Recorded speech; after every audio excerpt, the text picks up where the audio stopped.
Hello, welcome to the Showcourt for round 8 of the Netball New South Wales Premier League. I'm Brittany Carter. It's the halfway point in the season and the Opens Manly, Sapphires and North Shore United are up first on the Showcourt tonight in what is a pivotal clash when it comes to the ladder. Last year's champs, who are now in 6th place, the Sapphires, started 2018 with a strong, convincing 64-51 win over North Shore United. But they've struggled to find consistency in the first half of the 2018 season. To nab a 1-goal win in the dying seconds last week really turned what they're hoping will be a struggling start around, and they're looking forward to having more of their Australian Netball League players back for this game. Meanwhile, 5th place North Shore United come into round 8 on a 3-match winning streak. They're tied with the teams in 3rd and 4th place too, and with a victory tonight, they could push into the top 4. Should they lose to Manly, the two may do a direct swap. So we're expecting a tight and highly contested game and looking forward to bringing it to you on Bar TV. In Experts Comments tonight, for the very first time, we welcome Giants and English shooter Joe Hardin. Hi, Joe. Hi, thanks for having me. What are you most looking forward to about this match? I think probably the North Shore attacking end. It's pretty versatile and they've got a bit of experience in there. Sophie Garbing out a goal attack will be one to watch. And you've just watched the two teams do their warm-ups. Do they look like they're already in the swing of things? Yeah, it looks pretty even to start with, and yeah, they're obviously raring to go. All right, we'll just run through the teams really quickly. So for North Shore United, Sonia McCloma, the coach, has selected Matisse Leather-Barrow in goal shooter, Sophie Garbin in goal attack, Taylor Fraser, the captain, is in wing attack, Hayley Wilson in centre, Amelia Bashir in wing defence, Emily Nesbitt in goal defence, and Charlotte Rayleigh in goalkeeper. So Grace Hill is replaced by Fraser. It's the only change to last week's starting lineup when North Shore got a win over the Sparks 64-55. And for the Sapphires, Mel Clark, their coach, has got Kelly Singleton in goal shooter, Lauren Cantwell in goal attack, Zoe Hasler in wing attack, Nikki Diganars, the captain, is in centre, Brooke Lawrence in wing defence, Holly O'Shaughnessy in goal defence, and Hannah Krillman in goalkeeper. So just one change to their starting 7 from last week too. They played the Panthers on the Showcourt here, and Singleton and Cantwell are just done a switch in the shooting circle. So the Sapphires are currently up by 1 goal, 2-1, and they've just turned the ball over to head up here again, Joe.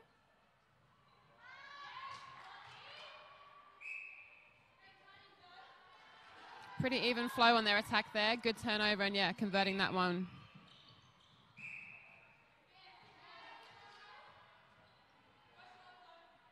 Now a chance to go again. Diganars pops it up in the air and it lands in Singleton's hands. Ends up through the net. So they're up by 3 early, the Sapphires.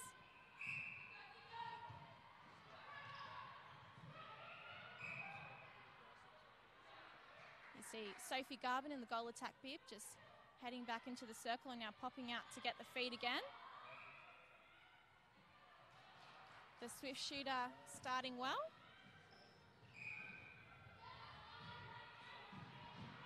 There's a lot of outstanding names here on court tonight.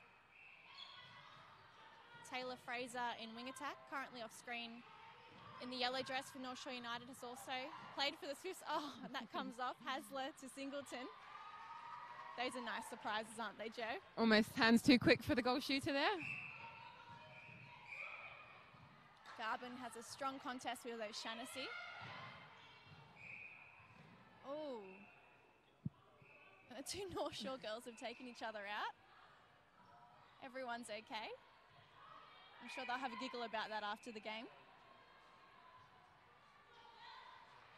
And Garbin, ever reliable in front, takes United to 3 goals. They're down by 2. Hasler goes over the top. And Diganars in the Langman dress gives it to Cantwell.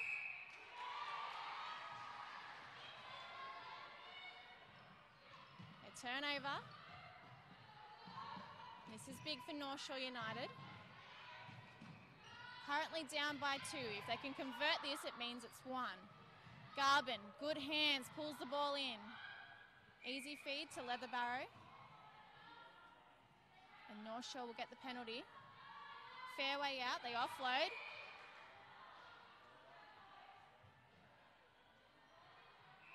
O'Shaughnessy disrupting the play, but United get the goal in either way.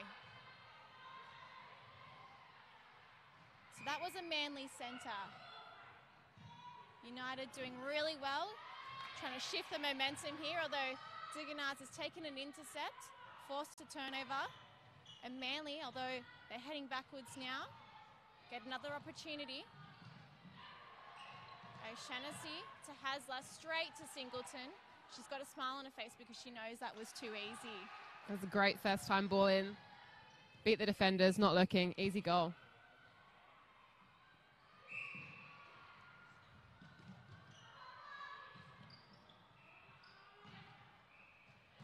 Cross and over the top.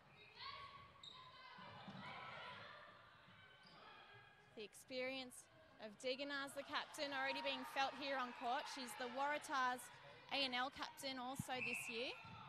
A team that came third overall.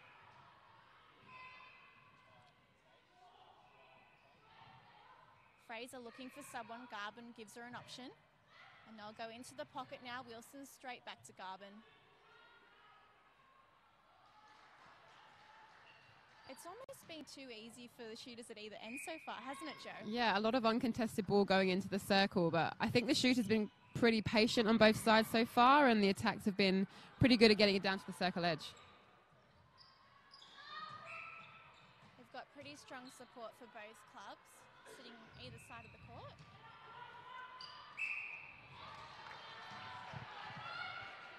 Little pat on the back between the shooters. Very happy with themselves, up by 3 goals. Wilson goes over the top. Leatherbarrow misses. Quite strange for her. She's very accurate. That's one of her traits. Bounce pass to Hasler. Cantwell's got it now. Goes the 1-2.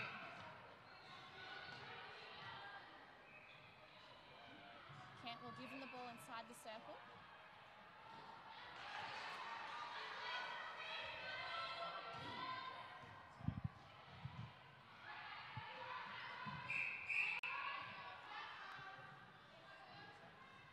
Moving up towards the goal.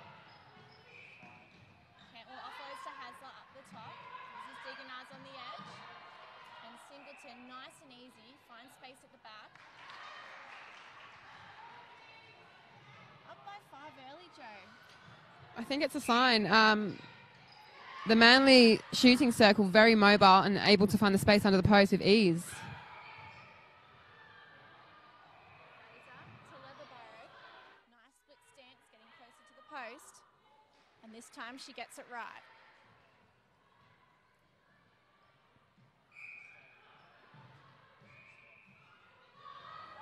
Hasler to Diganaz. Oh, I don't know what you call that pass. It almost like a back bounce. Singleton ends up with it, and she's missed. North Shore straight on it.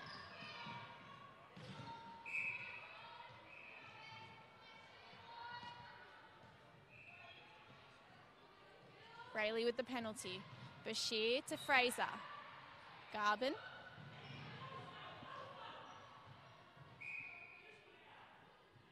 And Leatherbarrow was calling for it at the back, but Garbin was able to provide an option in front. Nice, easy one. Very dominant drive from Garbin. She's got the speed, she's got the power to take that ball in the front. I think watching Fraser and Garbin, you can tell they've got a similarity about their game in the air. They're both very jumpy, springy players. Definitely. No, they're not afraid to go up for those high balls, but also to push those high balls to each other. And so they've shortened the gap. It's now 2 points. And a little hand from Nesbitt disrupts the play. Sapphires with the throw in on the baseline. They'll go to Hasler in the pocket. Ooh. Singleton misses. Does well to get the rebounds.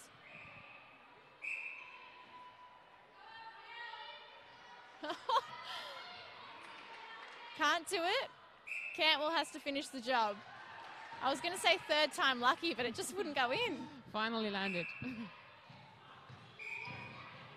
Oh, and there's a really great contest happening between O'Shaughnessy and Garvin at the moment, especially for that centre pass. Yeah, it's not for the faint-hearted over that centre pass attacking line. Bodies flying everywhere at the moment. Now, I'm not sure if you know Joe, and please call me out if you do, but O'Shaughnessy actually has a sister that trains with you guys. Tegan, who's not on court tonight, but is a part of this squad. What's Tegan like in camp? Tegan is a fierce competitor, but also loves to play around and have a joke. I love coming up against her in training. She's always fighting for the ball, and she's, a great youngster with some really good prospects. And often fraternising with the enemy almost, because she's got that Instagram account with Claire O'Brien, the Devocado something like that, and it's all about food. Devocado Feed. There you go. She's one for her food, and definitely watch out for that Instagram account. She's got some good recipes going on. Coming back to the transverse now. Hasler goes to Singleton, who's popped out. I think this is the first time we've seen her pop out tonight. Diganar's on the edge. Trying to get it to Singleton, has to make a quick decision. Tries the other side with Hasler. And it same goes. This is pretty good defence from North Shore. And one of the first times that it really took some time to get the ball into the shooters for Manly. Yeah, it started to slow up into going into their goal circle. North Shore really started to apply the pressure and making it a lot harder for it to travel in. Well, there was a 5-goal difference at one stage in this match in the first quarter, but now the gap is only 3, with a chance for North Shore to shorten that to 2. That's been made a little easier with a penalty under the post. Oh, good work by Bashir, but just can't get to it first. Singleton rock solid up and through.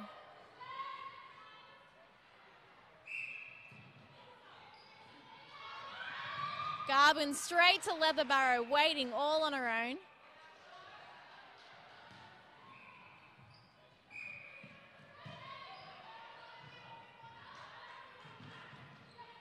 Force back Manly with the centre pass. They go to Singleton now.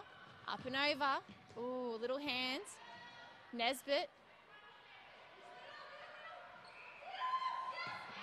And Rayleigh almost able to take an intercept.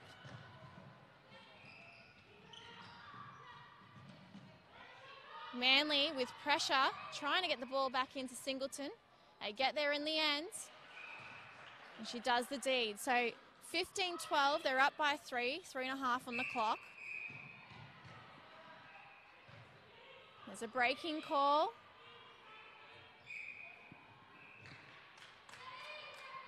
Turnover. Might have been a contact call. Yep, contact on Fraser. Diganar's working in overdrive just to get a little bit of space in front of her opponent.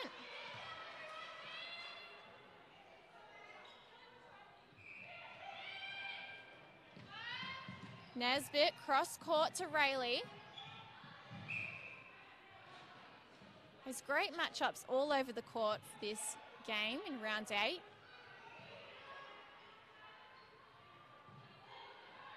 Fraser goes with the easy option to Garvin. They'll go back. Fraser, Garvin, up and over, Leatherbarrow. Krillman unhappy with the call, just having a little look down.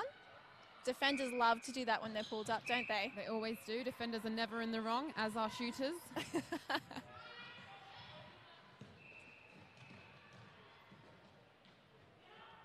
And Singleton a little way out, still able to get the job done. What about mid-quarters? They just seem to be Switzerland? I think they're just too busy out of breath running up and down delivering that ball, so they haven't got time to complain to the umpire usually. That's good analysis. I make them run too often, that's why. Leatherbarrow goes swish and takes United back within 2 goals. Just under 2 minutes. Here's a turnover. North Shore, can they make it 1?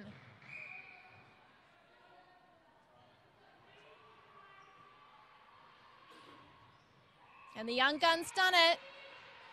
Just 1 goal difference with a North Shore United centre to come. This is a big moment early on. Everyone wants to take the lead into the break. There's no bonus points in Premier League netball, but it's still the same with momentum. Leatherbarrow just getting a little space behind. Krillman still unhappy with the call. And it's level 16.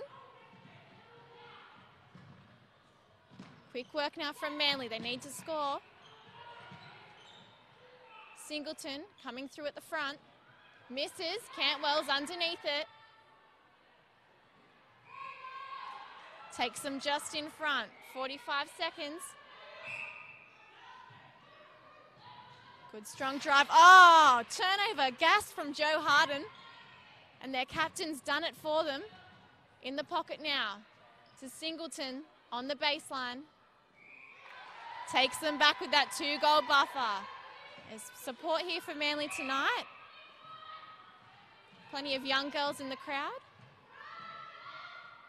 Cantwell up the top. Misses. Singleton backs her up.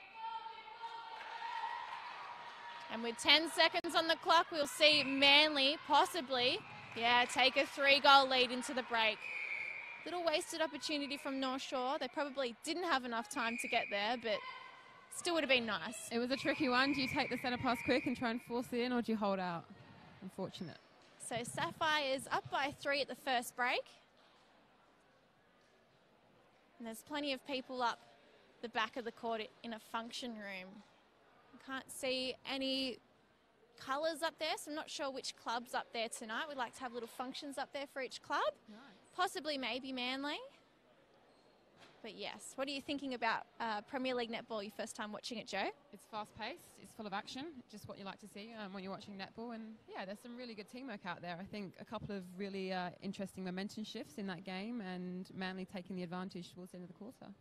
So we're really thrilled to have you here on Bar TV tonight, because obviously you're one of the big names in the competition, whether you admit it or not. But a lot of us don't know a lot about you. So you're from Harlow in Essex over in England. What's it like over there? What's the town like? So Harlow's 30 minutes from London. That's where I was born and raised. It's pretty much a working class town. Grew up and lived in the same place my whole life until I went to uni, and then I moved over to New Zealand.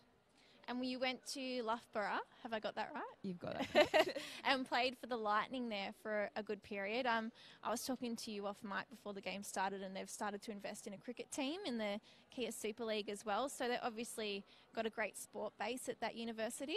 Yeah, the reason I went to Loughborough, it was the best sporting university at the time when I was studying. And yeah, they've got franchises in many different sports. They've got netball, cricket, rugby and badminton as well. So they're, I suppose, one of the top and most prestigious unis to go to if you're looking for sport and academics.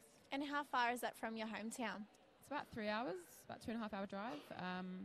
So it's far enough to live away from home, and I was there for about 5 years. So one of your early commitments to netball, one of the first things you had to really give up, your hometown? Yeah, I've kind of lived away from home since I was about 18. Never really envisaged myself staying in Hardin all my life anyway, but I enjoy living away and pursuing my netball dream. So you went to New Zealand, and the first team you played there was with the Tactics. What was that like? What was that experience like, moving so far away? It was pretty tough. I moved to New Zealand when I was 22, and I moved to Christchurch the year after they had devastating earthquakes. So it was a bit traumatic in my first year, dealing with earthquakes and dealing with the ANZ Championships. But ultimately, it was my dream. It was my goal to get an ANZ contract, and I would have pretty much done anything to secure that contract. And so I went to Tactics for 2 years and ended up loving Christchurch. And how did you get there? Did they reach out to you, or did you sort of trial for them, or what happened? I've been putting my name out and about in the ANZ netballing world for about 4 years prior to that. I'd even had contact with Jay Fitz when she was at the Swifts. Just brief conversations, saying, am I ready? Can I progress out there? I played for England for a couple of years on the international stage and kind of got my name out and about there. And then the Tactics reached out just prior to the 2011 World Champs. And I pretty much snapped their hand off, signed the contract, and I was out there in the January of 2012. And then you moved on to the Waikato Bay of Plenty Magic. What was the difference like between those two teams? Moving to the Magic was, the first time I was coached by Julie Fitzgerald, but also the calibre of player in the Magic. I had a lot of Silver Ferns had previously only ever played against, and now they're my teammates. So I kind of mark that as one of the defining moments of my career, stepping up in professionalism, stepping up in trying to be a leader in that team, and we were pretty successful. And yeah, really good time, really enjoyed my time at Magic. And you mentioned that was the first time you'd been coached by Julie Fitz. What was she like in those early stages? Is she the same now? I think she's pretty similar. She stayed true to her word. She's a very hard-working coach. She has her players very hard-working as well. And yeah, it's pretty similar story here at the Giants now. All right, back with the action here, and it looks like Sapphires may be first to score. They've made a change in their shooting end. They've brought Singleton off. And Georgia Marshall on.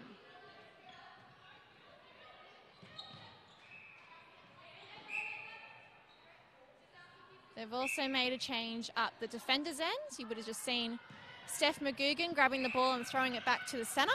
She's in goal defence. Everyone else remains unchanged.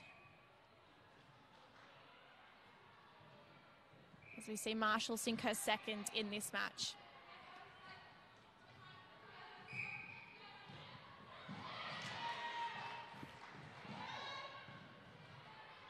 Diganaz has been involved in everything.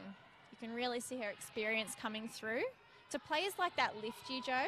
I think so, and plays like that where she had no right to get that ball. Someone else having no a look right. at that on your team, that was awesome play.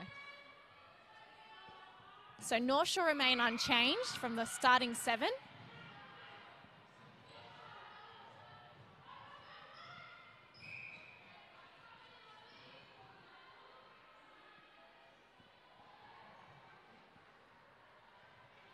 Cantwell's a fair way up, but she's going to have a crack anyway. Rolls off the top, grabs the rebound. Gets effort number 2. So the Sapphires, they've scored 4 goals early in this match. United just 1. Fraser stuck for an option. Good contest between Garvin and McGugan. Sees the Sapphires pick up the ball. And Marshall, steady, easy does it, takes the shot, misses. Ball ends up with Rayleigh. Garvin calling for it. In the middle of the court, Fraser having to give a strong drive to get that ball to. Wilson gives it back to Fraser on the edge. Little fake twice, and Leather Barrow goes over the top of their head and through the net. 23-18.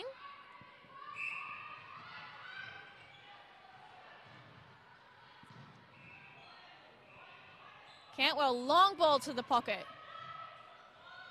Quick go. Oh, she could see she was losing her balance, Cantwell, so offloaded the ball. Smart play and a smart feed to Marshall.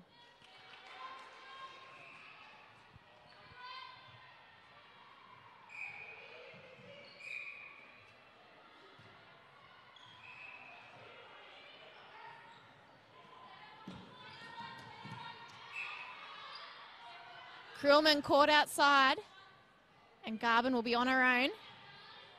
Front position, strong arms, and through. 24-19. The gap's already 5. So Manly have come out pretty strong for this quarter, Joe. They've actually come out of the blocks in the start of the second quarter, and some sloppy play there. Sees Manly take possession of the ball in the goal circle. Yeah, an easy turnover for them. Cantwell with the throw in, baseline. Although North Shore have done well to get that back. Wilson, eyes darting everywhere for an option. She'll give it to Rayleigh. Oh, and Cantwell with a little hand almost steals the ball. North Shore United still pushing back up the court. Hand over the top from Deganaz, pulled up.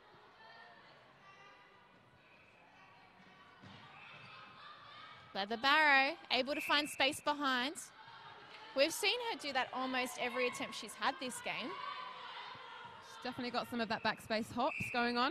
And I think they just need to be confident in giving that ball. She's obviously got that move down pat, which is great, but actually let the ball go early, give her some more space away from the defender. No, I know you're... Oh, there we go. A turnover from Deegs again.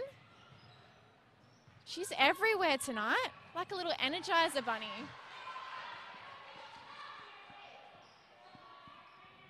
Rayleigh Trying to go around the body, has to go long. Wilson goes long. Garvin in front this time, Leatherbarrow. And she's deceivingly strong, able to fend off Krillman then from disrupting her getting the ball. Brilliantly strong take, and she's also very mobile as well, so she's moving on to that ball, not letting the defender come around either side. Now, I know you're a shooter, Joe, so obviously you're gunning for shooters, but if you were giving advice to Krillman, how would you prevent her from getting the ball into Leatherbarrow? I think probably just applying a bit more pressure as the feed's coming in. A bit of confusing of the space would be in her favour, but yeah, I think we need a bit more pressure on the outside, hands over, so it's not an easy feed. And when you say confusing the space, just explain to our listeners what you mean by that. Just moving her feet left and right, showing that there is no one clear slide the ball can go without being tipped or touched by her. Lovely swish. Cantwell's in a rhythm, and Manly have another opportunity here. Wilson's so close. It's a really good matchup across the midcourt here. There's a lot of players that are pretty evenly matched with height. And whoever's getting the ball is having to just get that one step ahead of them to get the ball. There's a lot of tips and deflections, which shows the kind of similar speeds all of these middies have. And it's just about placement of the ball at the moment. Well, Leatherbarrow's got it right underneath, and she won't miss it. 27-22, the Sapphires up over United. Cantwell coming forward. Diggs with a little jump in the air. Cantwell.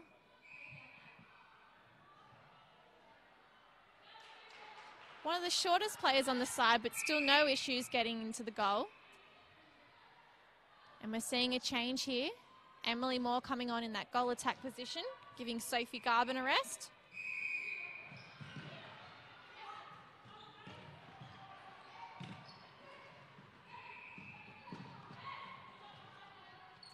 And there's also been a change for Senna. Grace Hill coming on.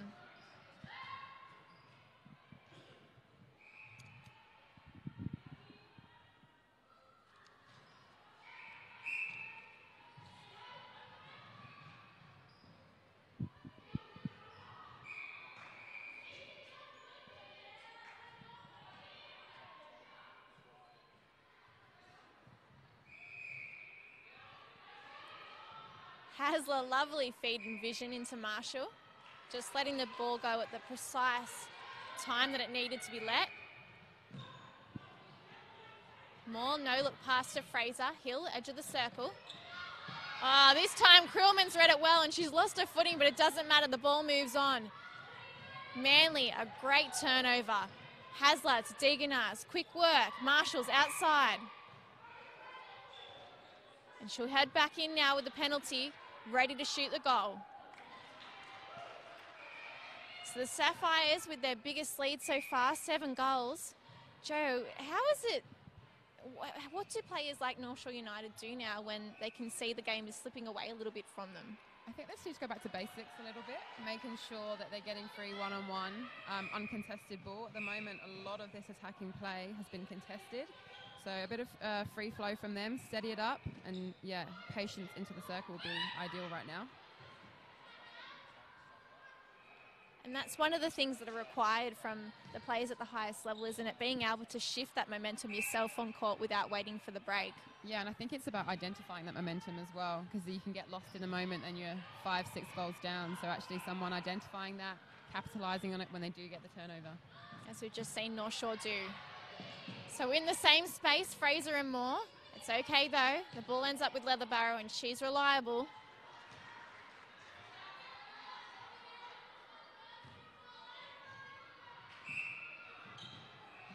Good running from Hill. Oh, Krillman did very well, almost stealing the ball. But it was meant for Leatherbarrow and she ended up with it into the net. Holding time as we see another change made. Rayleigh coming off in that goalkeeping position. Why would Sonia McClellan be making this many changes so early on, Joe? I think she's just trying to stem the flow at the moment. Like we've identified, the momentum is all with Manly, so it's about trying to slow them down a little bit, get some different matchups on the court. And unlike Super Netball, we don't have the timeouts in this league. Do they really make a difference in terms of tactics and that sort of thing when you're playing? I think so, and I think, you know, being in the Giants, we use timeouts quite a lot, but I think some teams use them just to literally stem the flow of the opposition. You don't have that opportunity here, and the game is a lot more fast-paced. So Cantwell steals the ball, and for a moment she just stood there with it, almost. She couldn't believe that she had it. Deeganar's looking to feed, and does well to get it around Nesbitt.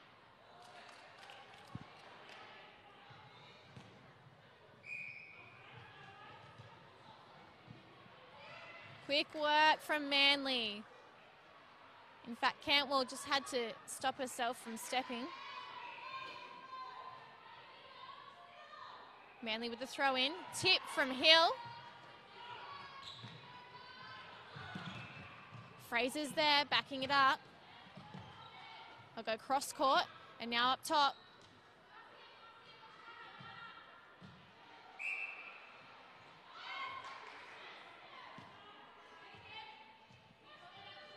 Moore with another chance for United.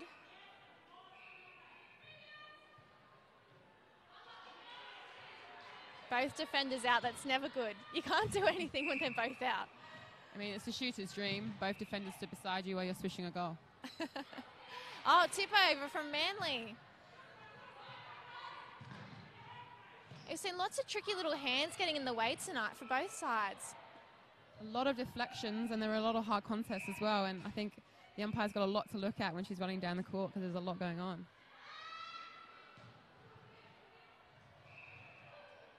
Also pays credit to these players' hand-eye coordination, being able to just steal the ball right at that last moment before it touches the other player's hands. There's a loose ball from the top court. We don't see that very often. That must have been a really bad pass.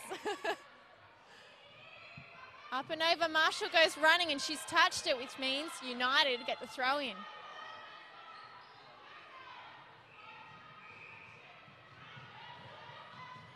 Fraser drawing the foul. Oh, outside hand from McGugan. A strong example of how defenders can force that turnover in momentum.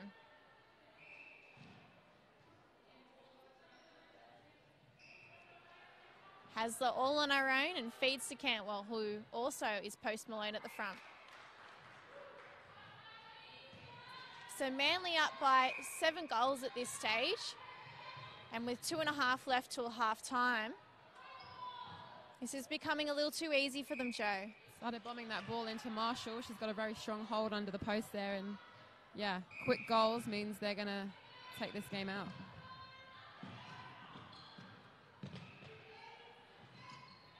Oh, McGugan almost gets a hand to it, but Moore's too quick. Into Leatherbarrow. Adds another on the board. 35-28.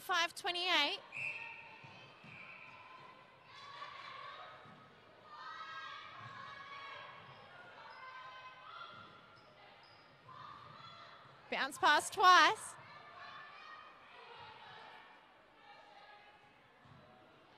It's such an underrated pass, the bounce pass. I think we all learn it in the young stages, and it's not really until, you know, later in life that you go, actually, that's a good pass. I should probably be using that in this situation. I think the defenders get bigger as you get older, so you have to go under them rather than over them. That's a good point, Joe. Lawrence on the transverse. Working with McGugan. Now it's with Hasler. Cantwell, oh, outside the body to Marshall. One-handed through.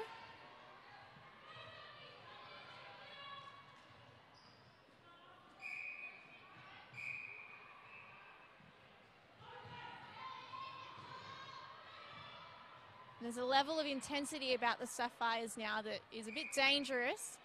This early on, only in the second quarter as we tick towards the halftime point.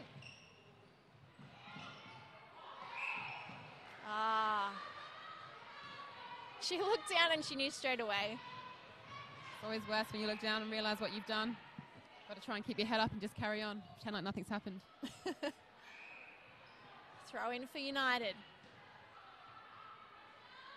Bashir goes long. Fraser feeds it in. And there's a good contest from Creelman, although the ball ended up back with Grace Hill. And now through Moore in a goal for United. The difference is 9. With 10 seconds on the clock, United would do really well to hold them off here, but they can't. And Marshall, strong, right underneath. Makes the difference 10. So troubling signs for United. Would you see some changes to their team for the next quarter? I'm not sure how many more changes Macoma can make. They've tried to stem the flow in that shooting circle, but Marshall has been really strong for Manly under the post, and it's going to take a lot to stop her, I think. All right, everyone seems pretty happy with themselves over in the Manly camp at the moment. So we'll go back to focusing on you, Joe. So we're talking about you over in New Zealand, and I was actually watching a video of you from when you were over there. They were testing your knowledge about the Kiwis, and you actually did pretty well. But you also spoke about how much you loved New Zealand. You know, obviously it's a beautiful place, but you said actually at the time that you saw yourself settling down there and moving there. Would that still be the case now that you're in Australia? Probably not so much now, but I do love New Zealand. Having lived there for 5 years, like, it has a piece of my heart, and there are some beautiful parts of New Zealand coupled with the netball I was playing. I was really enjoying my time there. Probably just a couple of weeks after that interview, I actually got word of the league had split with the ANZ and the formation of the SSM, what it is now. So a couple of really hard decisions to leave New Zealand. And so Julie Fitz, you mentioned she was coaching you at the Magic. Was she still at the Magic at that point? Yeah, so she was there for the 3 years I was there. And then when she had decided that she was moving back to Sydney, her home, and obviously she took you with her. I jumped on board, you know. Everyone knows kind of my relationship with Jules is a pretty tight one. I trust her a lot, and she's done a lot for my netball career. So, yeah, I followed her over the Tasman to Sydney, and haven't looked back since. She must have a really special connection with her players, because I look at someone like Kim Green, who also really talks about Julie Fitz in such high regard. And I think Kim started her career with Julie as well. Now she's back there. So you guys obviously just want to be around her constantly. Yeah, she's great for a laugh, is our Jules. No, but she's a great coach. She lets you have a real honest conversation, which is what I love. And I've always got something to say to her, and she'll be the first one to tell you that as well. But yeah, she has a mutual respect, and I think it's credit to her that she has these players wanting to play for her, coming back from other teams to play for her, and that's the kind of person she is, not just as a netball coach, but as, I suppose, a regular human being as well. And she's got a lot of kids. I found that out when I went to the Giants netball lunch this year. She's juggling a lot, really. I mean, especially in the earlier stages of her career. Yeah, she's got 4 children, and they certainly keep her busy, and she's now got 3 grandchildren, her newest being born just 2 days ago. Oh, wow. Congratulations, Julie. But yeah, she's a real family woman, and I think her kids know as much about our games as she does. They're very involved, and I think they've got a lot of opinions on, our wins and our losses as well, which is entertaining when you come to talk to them after the games. So you're living here now, obviously. Have you got residency? No, currently I'm working towards residency, just on kind of 1-year visas at the moment, which is how professional sport is going. Yep. If you're an import, I suppose. But yeah, really enjoying living in Sydney. It's a great city to kind of get around, and yeah, really enjoying my netball over here as well.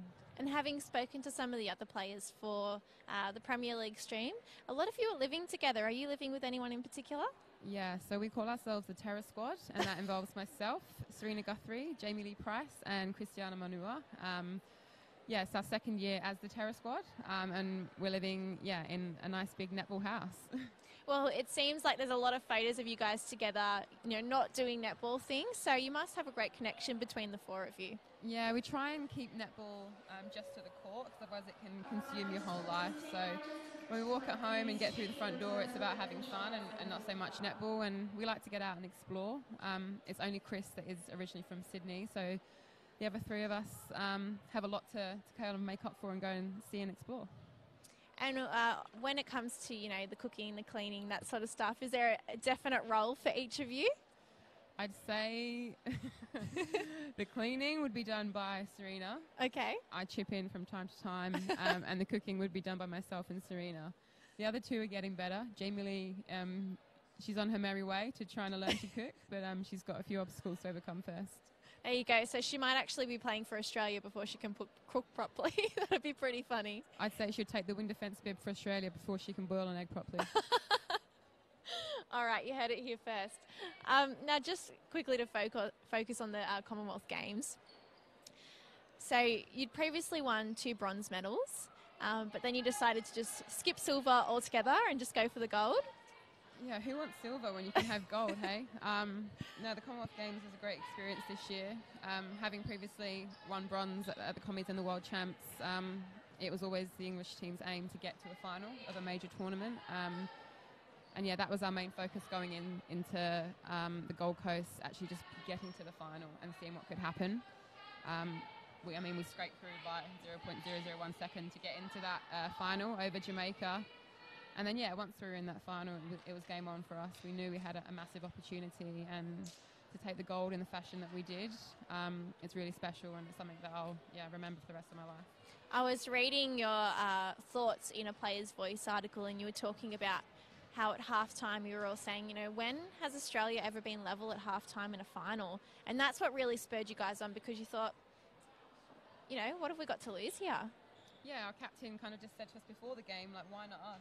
Why not now? We've got ourselves into this position. We've dug, you know, pretty deep throughout the tournament, and here we are. And then at halftime we were level, and the last time I think Aussie had been level was with an English team.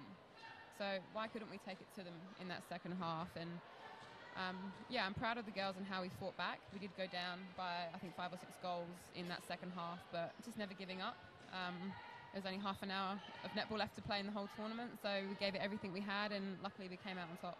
And what's been really interesting is that England has sort of been, you know, in that top 3 for a long time, but they've really struggled sometimes to get into the last dance, the final of a competition. So for you guys to make that final was massive in itself, and then to go on and win it, I just think the whole netball world just went into meltdown, because, you know, I think we've all really taken a liking to, you know, yourself and the other English players in the competition.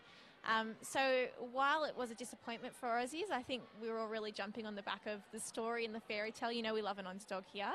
And you actually mentioned in that Player's Voice article that you didn't really get to celebrate much, because you were pretty much, you know, back into Sydney, back into camp for the Giants. Yeah, so 2 days later we were back at the Giants, you know, having recovery massages and all that kind of stuff. And still haven't really had the time to celebrate. We're obviously in the middle of the season now, so there's no wild celebrations happening, but the girls back home in England, they had a great time. They got invited to different awards and it lunches. was all over the newspapers and the news, and they must have felt like massive celebrities going home. Yeah, for a few of the girls who'd never been involved in any kind of serious media campaigns, they're on the front of the national newspapers, which is huge, and yeah, it's great for those girls to experience that. And I spoke to Helen about this when she was on the commentary a few weeks ago, but obviously the David Beckham was a big moment, that comment on her post and everything that, you know, how many people jumped on the back of you guys winning all the super sports stars and everything. I think it really stamps netball on your country as, you know, a serious sport. I think so, and it's a great opportunity for us to put netball out there, for not just for us, but the young girls that aspire to play for England. And, you know, why can't we do it again? We've got the Home World Cup next year, so bring it on. Yeah, good signs ahead of Liverpool. Correct. Looking forward to it. All right, we're back out on court here.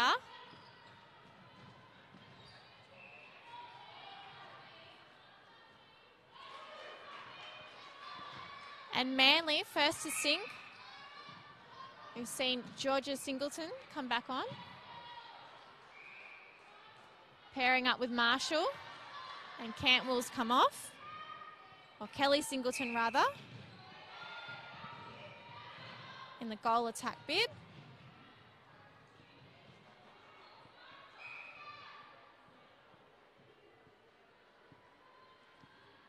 Garbin's back on in the goal shooting position this time. And they've stuck with Moore in the goal attack bib.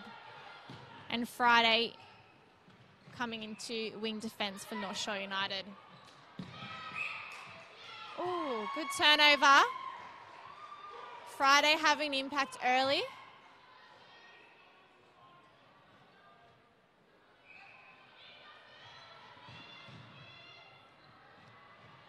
Hill to Fraser in the pocket, pops it up, and the long arms of Sophie Garben pulls it in and puts it through the hoop. So big cheers from United's bench. Oh, there's so many changes. Latika Toombs has come on in wing defence. You know her name, Joe. I do. Had the pleasure of meeting her a couple of weeks ago, and she helped us out at one of our Giants home games in Canberra. And what were your impressions of her? She's a great young talent. She wasn't phased when she came to training. We had one session with her before she was actually put on the match bench, so a very cool, calm young lady. Her mother played for Australia, so I'm not surprised. She's probably been instilled with that composure at a young age. So I'd heard.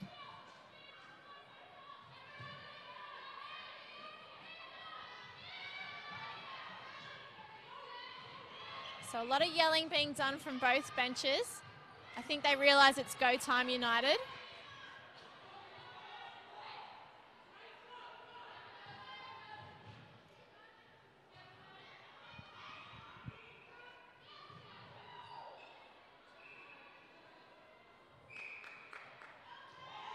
And just to keep you all in the loop, I believe it's Emma Woods that's playing in the goal defence bib for North Shore United at the moment. Helping out here tonight. Sonia McClellan did mention to me on the phone that they had pretty much no one to help out with defence. So they're doing well. And Woods has done quite well to push herself up and step up tonight. Singleton strong and a way out. That does the job.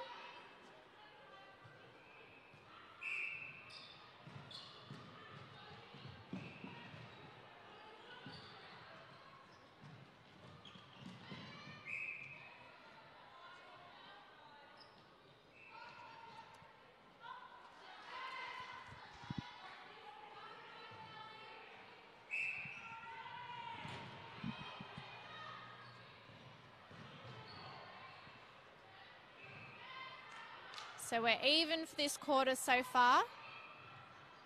Almost 4 minutes gone as Garben sinks another.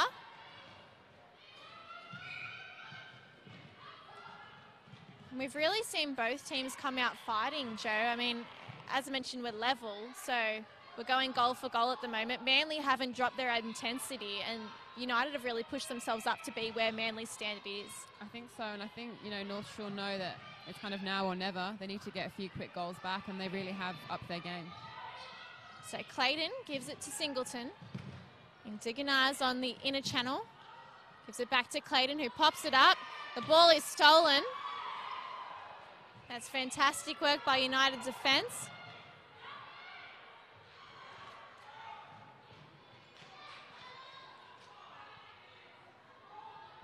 Nesbitt and Woods just swapping around.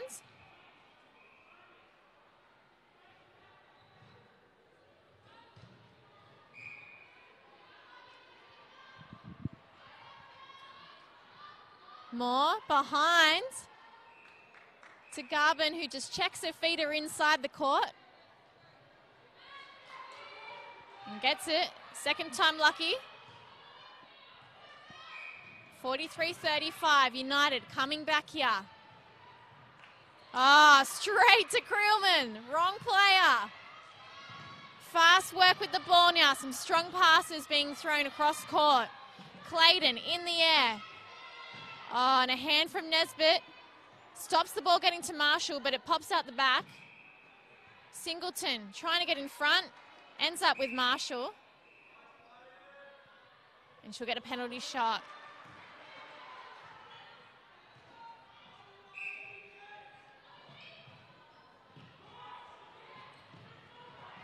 Clayton to Singleton, gives it back. Marshall, strong drive coming through. And Singleton goes herself. She's missed, but Marshall, tall and strong's underneath.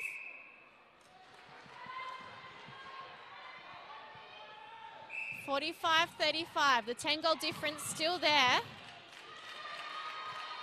And Manly, so easy to turn it around when North Shore United look like they're getting the upper hands. Yeah, real intense pressure in the mid-court there from Manly, and no doubt they're going to finish that with a goal.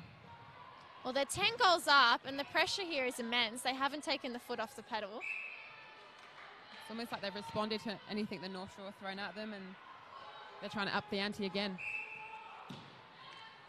Manly won the competition last year, so they're currently the defending premiers, and got close in 2016. They lost by 1 goal in the final to the Stingrays, so they're very experienced in the pressure moments.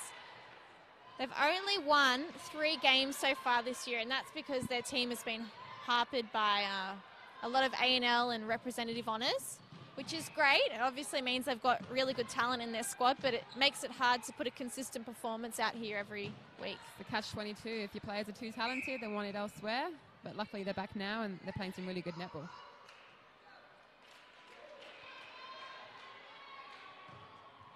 So the buffer pushes to 12. And North Shore, who started this quarter off really well, have slowed down a little.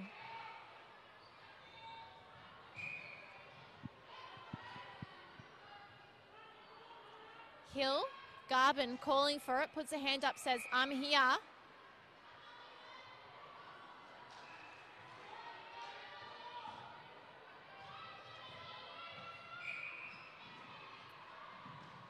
Manly strong out for their centre pass, eager to score quickly. And they've done that. That took less than 10 seconds. That was very impressive. That second phase for Manly is really killing the North Shore defenders. It's just zipping down the court to the circle edge in less than a second.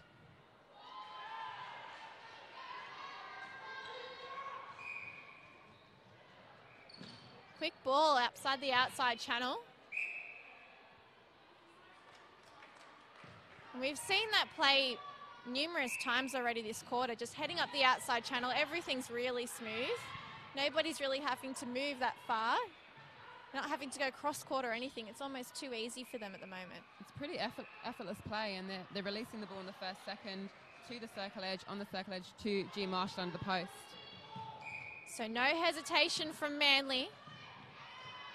A little tip from Friday, sees the ball pop out the side.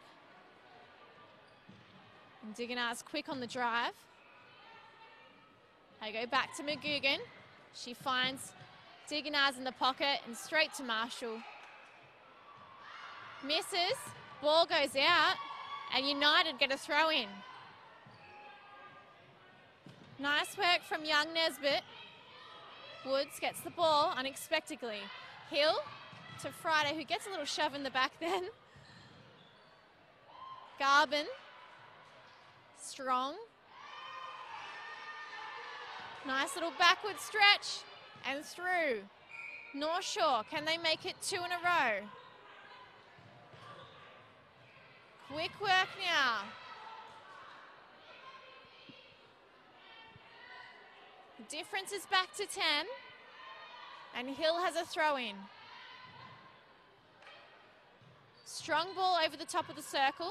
Fraser, edge to Moore to Garvin.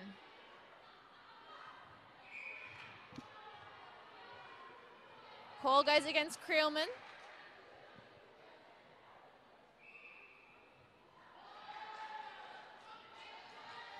And the energy's a little flat at the moment. I think both teams have kind of sussed each other out. Pretty much neck and neck in this quarter, and no one can really take the edge. So a lot of young girls in the crowd, and that's because it's school holidays in New South Wales at the moment. Can probably stay out a little late and not worry about having to get up for school the next day. There's a team over on North Shore United's bench wearing yellow and dark blue. So a club that's come together.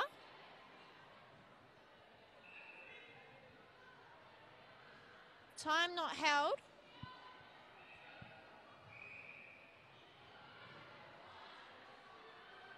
An uncontested play for United results in a goal. 9 goals the difference.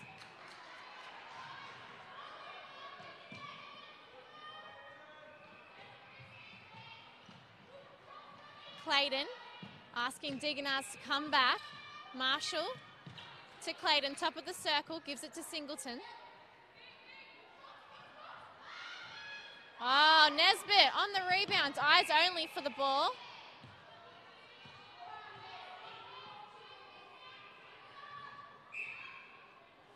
Something I really noticed in that passage of play for Manly, Joe, was when Clayton really needed an option, all she had to do was look at Diganars and she goes, oh, yep, I know what you mean. So it's important to have a great understanding between your players too.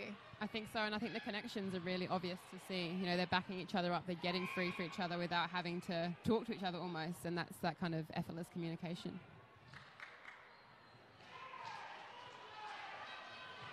How do you make that happen at the elite level, especially for you guys last year when you have so many different people coming from all over the place, a lot of different talent and a lot of different understanding too? I mean, obviously England play netball a little bit differently to us, so was it hard to adapt at all?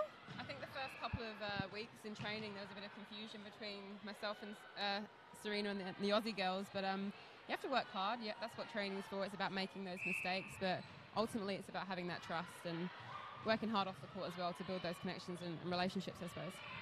And just time to know what to expect from each other. Yeah, have a bit of try this, try that, see what works for us, see what works for you, and we'll kind of come to a middle ground and hopefully it works out on court. Well, it did for you guys last year. You made it all the way to the final and unfortunately bowed out after that. I think we were all a little bit shocked about the result. I think everyone was shocked that Giants were in the final, especially after losing Kimmy to her ACL injury. But that's credit to our teamwork and the kind of resilience of our team. Didn't want to give up, not for Kim, not for anyone really. And that was one of the big, strong messages, I believe. You know, let's do it for Kim. She was really the motivator for you guys. Yeah, and to be honest, she wouldn't let us let up. She's that much of a warrior and fierce leader. She would not take anything less than getting to the final. Well, I remember she was mic'd up on the sideline a few times and they had to actually turn her mic down because she was just, you know, so intense. It's almost like she was out there, of course. I think between her and Julie Fitzgerald, she could deafen a stadium. Yeah. The sideline instruction. There's actually a really funny video that's doing the rounds from this year of the Super Netball season where Kim is saying, are you listening to me? In the huddle at some point in the game. I'm not sure who exactly she's saying to because the camera isn't focused on them. It's probably lucky in that sense. But yeah, she's obviously got a clear message to give you all. Oh, Kim's always got something to instruct us with, and I think at that point that was to Serena Guthrie. And knowing Serena, she was probably talking to someone else about something completely different. Something un-netball related? Yeah, probably about coffee or red wine, I don't know. So Serena played over in New Zealand too. Did you guys get much time to hang out when you were over there? So she played in Auckland when I was in Hamilton, so about an hour and a half away from me. So we'd meet up occasionally. We're really good friends off the court and known each other for kind of 10 years from back home in England. So always good to hang out with another Pommy netball player over there and take the opportunities. And we're lucky because our little bench in front of us has just prevented us from being hit from the ball in play. There's a lot of shouting being done on the bench.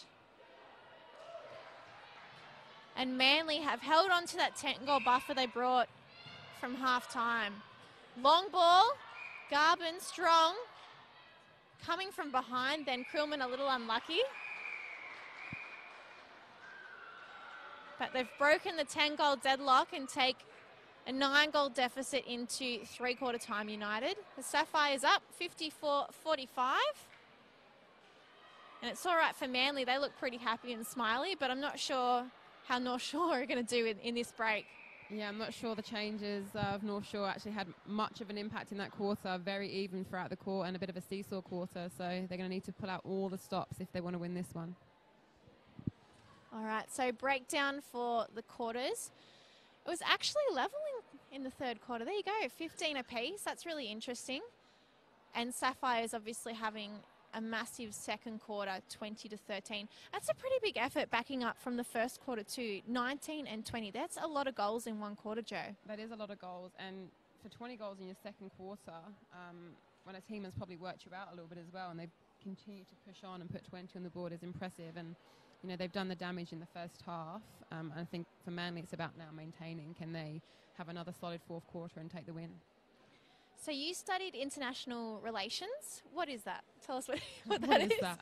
I'm not sure. It's a political-based degree. Okay. So it was mainly about the relationships between the European Union and America and China and trade agreements. So you'd have a lot going on in that space right now if you were working there? If I was working in international relations right now, I'd be a millionaire because there is so much conversation around that subject, especially with, I suppose, players like America, Trump, Putin from Russia. It's a very interesting space. It is, definitely. And so you've spoken before about how you obviously haven't been able to do anything in that space because netball has been your focus for a long time. Do you have dreams to go back there possibly afterwards or any plans? I'm not sure I'd go back and try and forge a career in politics, but it's definitely a good degree to have under my belt. That was my aim, is to, you know, get qualified before I became, I suppose, a professional netball player. But definitely it's helped me out in understanding different parts of trade, different parts of the world, and different cultures as well, and how they align and how they come together. And it's pretty handy when you live over the other side of the world. And so your family came to visit you this year in June, and they're due back in October. Have they been to Australia before? They've been a couple of times. They've been over to New Zealand twice, and they've been to Australia once before. They love my netball, so they would come and watch me wherever I played in the world, and especially after winning the gold medal at the Com Games, they wanted to come over and see the medal in person. And, so they didn't get to watch the game live? No, so they were back home when the Com Games was on, and they decided to come later in the season to watch some of our Giants matches while we were based in Sydney.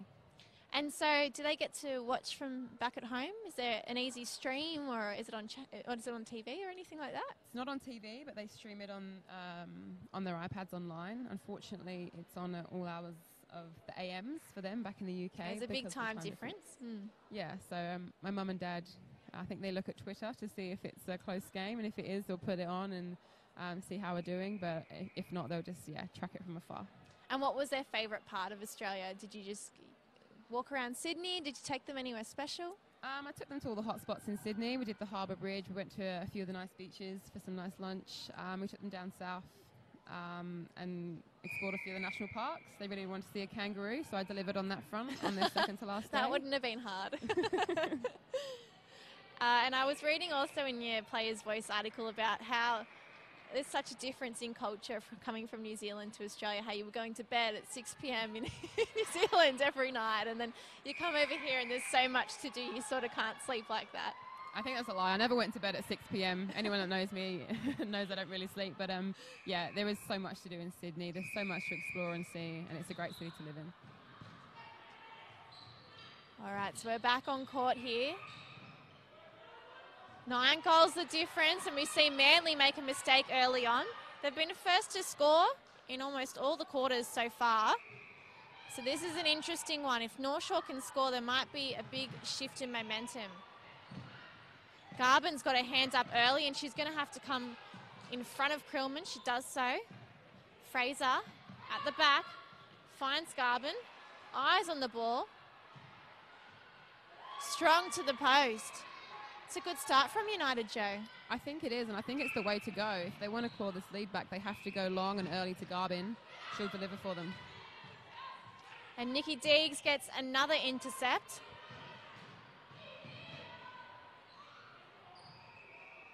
Played an easy feed to Marshall. Whoop, doesn't make it in. Needs a bit more guts behind it. They've just scored from North Shore's centre.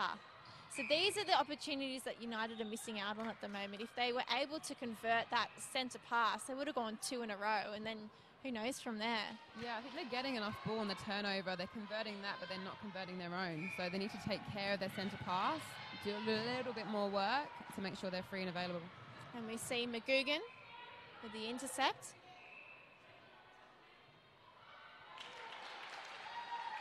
Singleton a long way out, gets a lot of support from the crowd.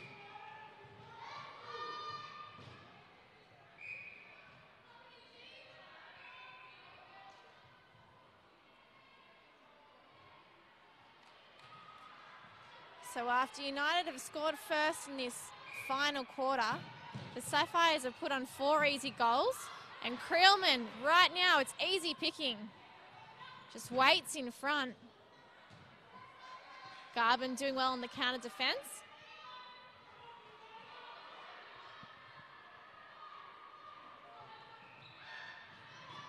Not sure who that ball was going to.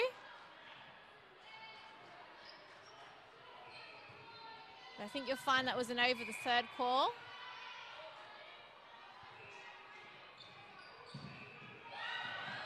Singleton almost forcing a turnover.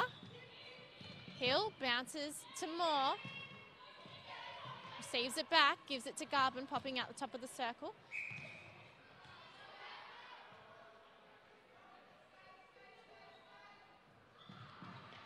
Fraser on the edge.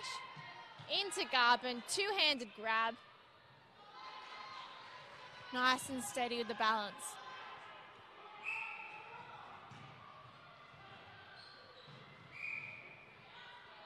So the difference is 11. As Sapphire is doing really well to turn what has been a little bit of a shaky start to this quarter. I think they're just trying to maintain now. They're trying to ease up a little bit and get some simple ball into G. Marshall under the post. She's doing a lot of damage for them. She's not moving off that spot, and that's where they're probably going to win this game, is her shooting like that.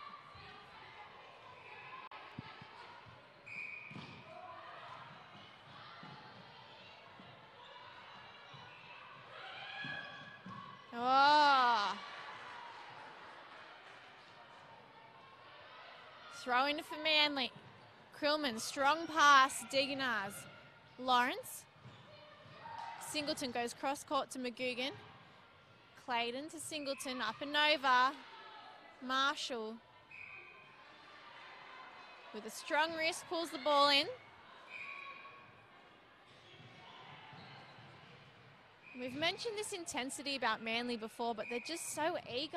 I mean, they're up by 13 goals now, and you can still see Nikki Deeks every pass just really, it's almost as if they're down, the mentality that they're taking into this. She's a machine, and she does not want to stop working. It's great to watch, and yeah, she's there for every ball her teammate needs her to be there for. And the pressure's on. Manly did a great job of what you mentioned before, Joe, confusing the space. All players moving together and working together then in defence. That was a big confusion in that centre third just then. No option available.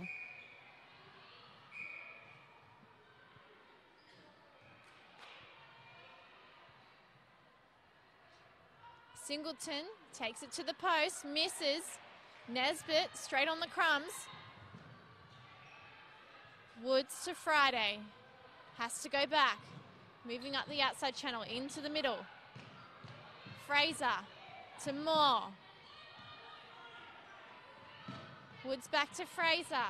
Struggling to get past. They need to get into the circle. Garbin is in front and strong. Little hesitation on the feed, but it gets to her anyway.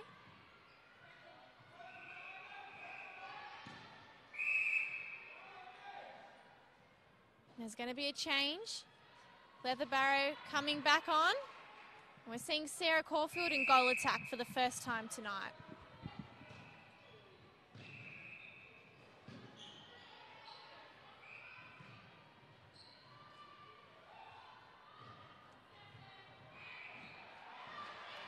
Oh, Nikki Deeks, we just gave her a massive rap before. Bit of confusion, tries to win it back.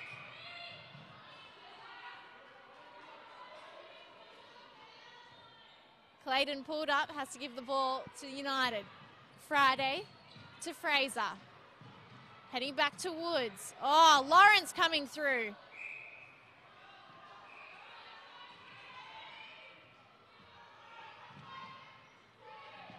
Caulfield looking for an option. Everyone's stuck together, though Leatherbarrow had some space. And accurate as ever, adds another to United's scoreboard.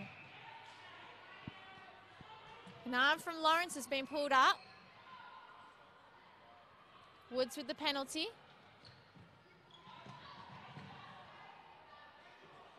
Wilson's also come back on in that centre position. Lots of little sneaky swaps, Joe. I think there's a triple change by McCloma just then, so she's really trying to mix it up all over the court.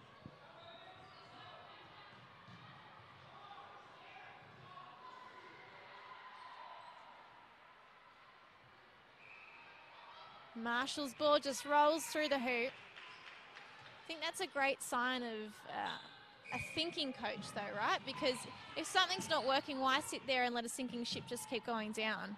I think so, and in this scenario here, you have to give different players an opportunity just to show their worth. Can they bring something different to the game, especially in this attack end where they've probably struggled a little bit tonight?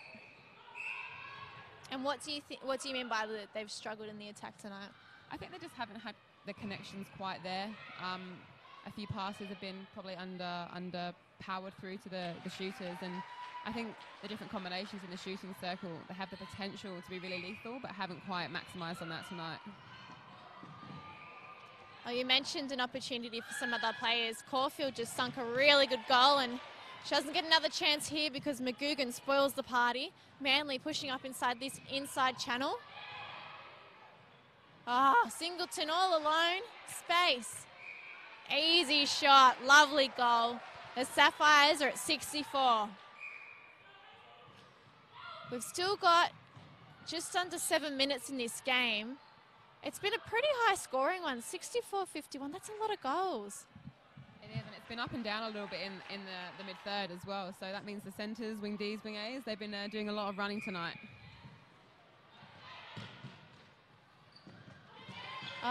Caulfield drew McGugan out, but she didn't confuse Krillman.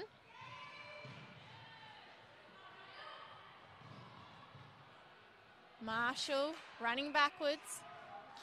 Able to find the edge over Nesbitt. And Sapphires in front by 15. Strong win from Wilson.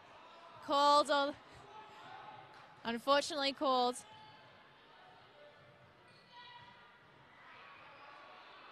And it gives Manly another opportunity. The difference now 16.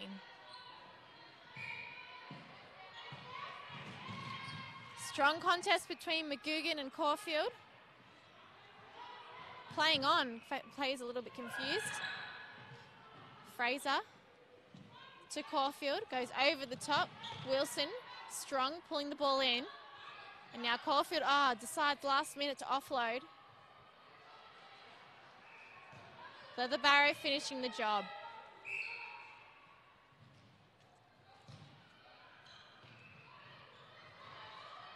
A little tip from Woods. They haven't given up yet, the United side.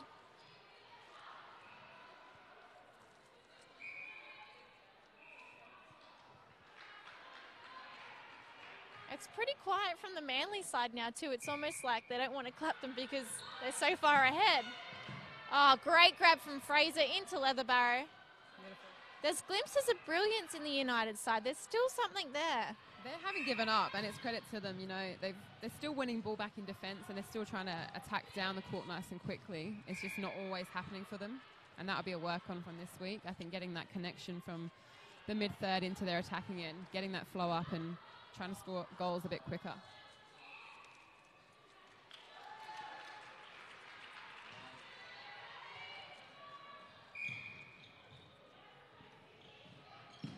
Fraser looking for an option, decides to pop it up instead, but Krillman reads it really well.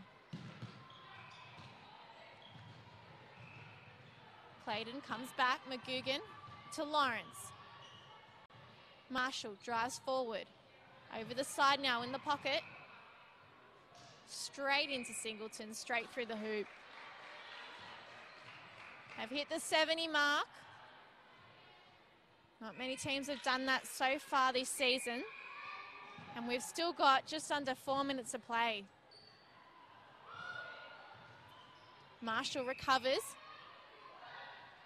Diganar's on the edge, gives it to Singleton. She's been solid tonight, Kelly Singleton. Has there been anyone else that stood out for you? I think Steph McGugan's had a good game since she's come on. She's had a real impact in that goal defence position. She forced Sophie Garbin to change position as well, and she's taken some really nice clean ball outside of the circle, which is pleasing to see. Win from McGugan just as you talk her up. Usually it's the commentator's curse, not the opposite. You've done well, Joe. That was awesome. Marshall to Clayton in the pocket. Straight to Marshall.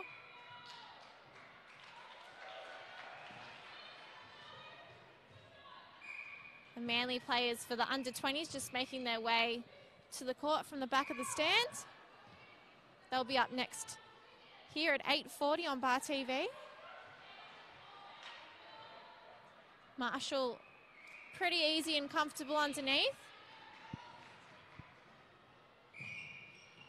That was a strong direction given from Lawrence then to Nikki Degenars, just asking her to help out with Fraser.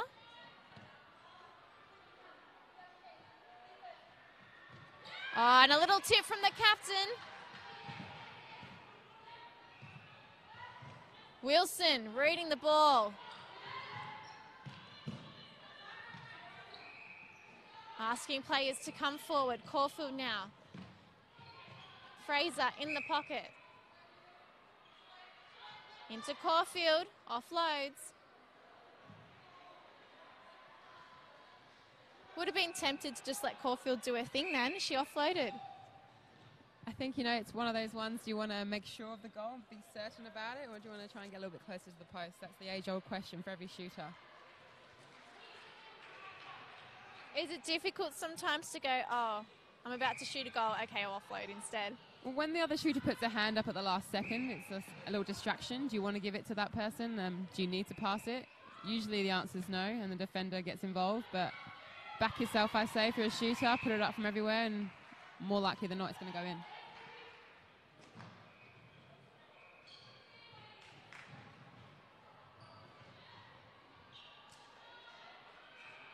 Singleton's a fair way out, but she has a crack anyway. Missed attempt, jumped on by United. Strong ball, Wilson to Fraser. She returns the favour. Caulfield to Fraser, edge. Gives it back, 1-2. And Leatherbarrow sinks the goal. Talked about her reliability before. She was selected for the A&L Waratahs team from the New South Wales under-15s team. So she's very young, very tall and very talented. And you can't tell she's young. She's just got such experience. Well, she gives the impression she's got experience. Typical goal shooter, level-headed, does her job for her team. And, yeah, you can't tell that she is probably one of the youngest on court. Fraser trying to keep the ball in play, unfortunately. Doesn't pay off. Lawrence, who's around her player, to Degenars, who puts the ball up, watches it fall. And Manly doing everything they can to win this match tonight. 75-55, they win by 20 goals. That's a massive deficit, Joe. Clinical in the end from Manly. They did not stop all night. Big first half. And, yeah, goal-scoring machine in Georgia Marshall at the end. All right, we'll be back very shortly to wrap this up in front of the camera. Don't go anywhere.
Well, Joe, you just got your first look at Premier League. What did you think? It was action-packed, it was fast, and it was really entertaining. A really good battle out on Showcourt tonight, and Manly were unstoppable in the end. Well, they won by 20 goals, so they were really dominant tonight. They never gave up, even when they were up by a lot of goals. They just kept pushing, didn't they? They did, and they made a few changes, but it didn't seem to affect them. They just wanted to keep scoring, keep attacking down the court, and I thought they had some really good mid-court defence. So we've just had a really quick look at the ladder, and although they were placed 6th, with that win, they're likely to jump North Shore United into 5th spot. And for a team that won one game last week but was coming off a 4-game losing streak, it seems that they're going to be able to turn this season around pretty quickly with their A&L players coming back. Yeah, and it's looking really positive. To be able to score over 70 goals in a game like that is really impressive, and they've got the ability to score quickly, and they've got the ability to win ball back, which going into finals and pushing towards the end of the season is really, I suppose, a good key to have. Okay, what about a standout player from each side? I'd go Steph McCougan. I thought she really turned the game from their defensive end. She really got a lot of ball outside the circle, powered it down the court. And I think Taylor Fraser from United, she didn't stop all night. For kind of a losing attacking player, she just kept on going and going, servicing her shooters really well. All right, we'll be back very shortly at 8:40 with the under-20s from North Shore United and the Manly Sapphires. Joe will be back for more expert comments, so don't go anywhere and make sure you tune in for the under-20s.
Good evening and welcome back to the Janaea Netball Centre for Round 8 in the Under-20s Premier League.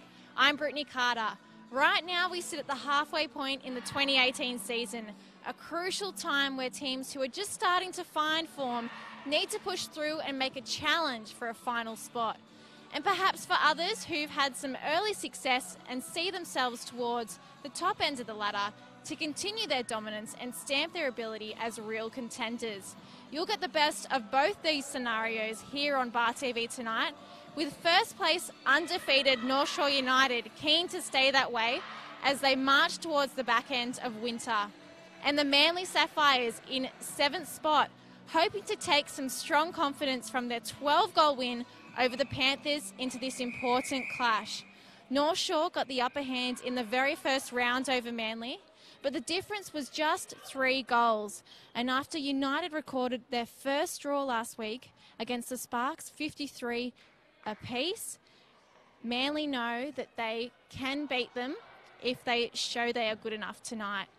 Back for expert comments in the Under-20s game is England and giant shooter Joe Hardin. Joe, you enjoyed the Opens competition and now you get to see what the younger competition has to offer. Yeah, the first match-up was a really good contest and I think this one's going to be exactly the same. As Already we see, a fast action start. As we see North Shore pushing up, trying to hunt for that first goal.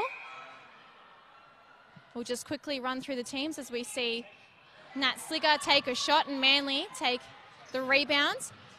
For the Sapphires, Virginia Welsh, the coach, has got Jade Harding up the other end in goal shooter, with Jacoba Clough, the captain, in goal attack. Annie Miller is in wing attack. Chelsea Mann in centre. Sophia Metaxoli is in wing defence. Emily Wise in goal defence. And Millie Boehm joins her up the defensive circle end in goalkeeper. For North Shore United, Nadia McDonald has got Isabella Ward in shooter with Natalie Sliger in goal attack. Sophie McLennan-Pike is in wing attack. Eliza Burden in centre. Amy Sliger in wing defence. Leilani Rodweeder in goal defence. And Maddie Ward in goalkeeper. So Jade Harding offloads to Clough for the first goal. She'll have to take another attempt, but does get the first goal for this match in round 8 of the Under-20s Premier League. And it comes off a North Shore United centre, Joe. It's a big start for the Sapphires. It is, and it's pretty fast going down towards their goal circle, and they've got a nice tall shooter in there. So hopefully another game with plenty of goals. Well, Clough makes it 2 goals next to her name. And she filled in for the Opens as well as playing a full match for the Under-20s last week. Just watched a little bit of the Opens team for Manly win against North Shore United not that long ago here on the Showcourt tonight by 20 goals. So they're probably going to be inspired by that and hoping to back up the efforts in the younger competition. Oh, wow. Burton forces a turnover for United. She wasn't here last week, but she's on court tonight. McLennan-Pike at the top of the circle. And we see Ward standing strong, holding her position. Gets her first goal tonight. So the Sapphires up by 1. Annie Miller, strong pass to Harding. And Clough, she's on the baseline. Doesn't matter that she's a little way out. She's an accurate shooter. And she's a defender, she's just shown us on the transition. What are your thoughts about this match, Joe? It's very early. I think it's pretty even, but there's a lot of intent already. I think both teams clearly going to try and aim to get that ball down to the circle as quick as they can, but it's pretty physical in both goal circles at the moment.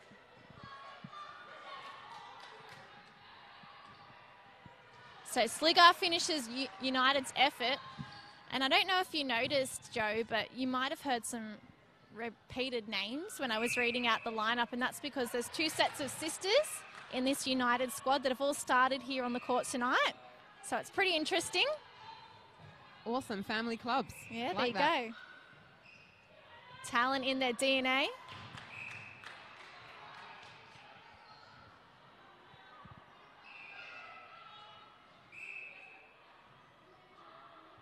So Ward out of play in goalkeeper is the sister of the shooter up the other end. And Nat Slinger in wing defence, just passing to her sister now in goal attack. The two are twins, both in the New South Wales under-17 squad this year.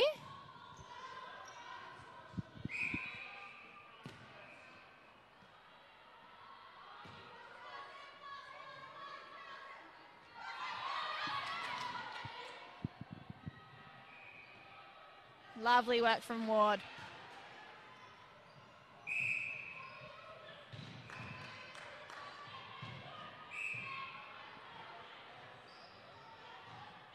Attack solely. Oh, the passage of play is disrupted. And Slinger should be proud of herself, forcing the turnover for United. They go cross court now. Ward to Slinger. Over the top, Burton. Wins the challenge in the air. And she'll be all alone. With Slinger taking the penalty.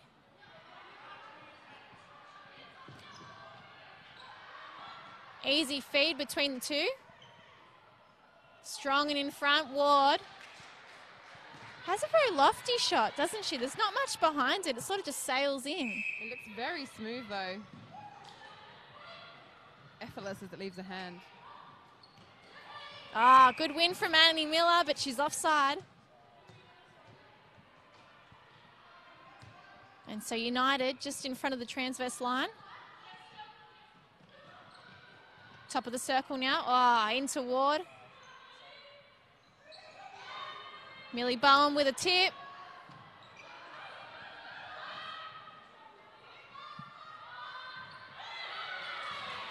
Nice work by Bowen. She's not making it easy for the United shooters. And if she can get a hand to it and then hang on to it too. Oh, there we go.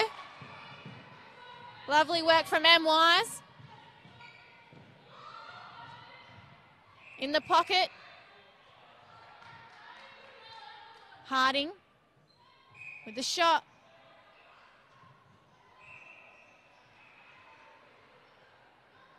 Gets another opportunity.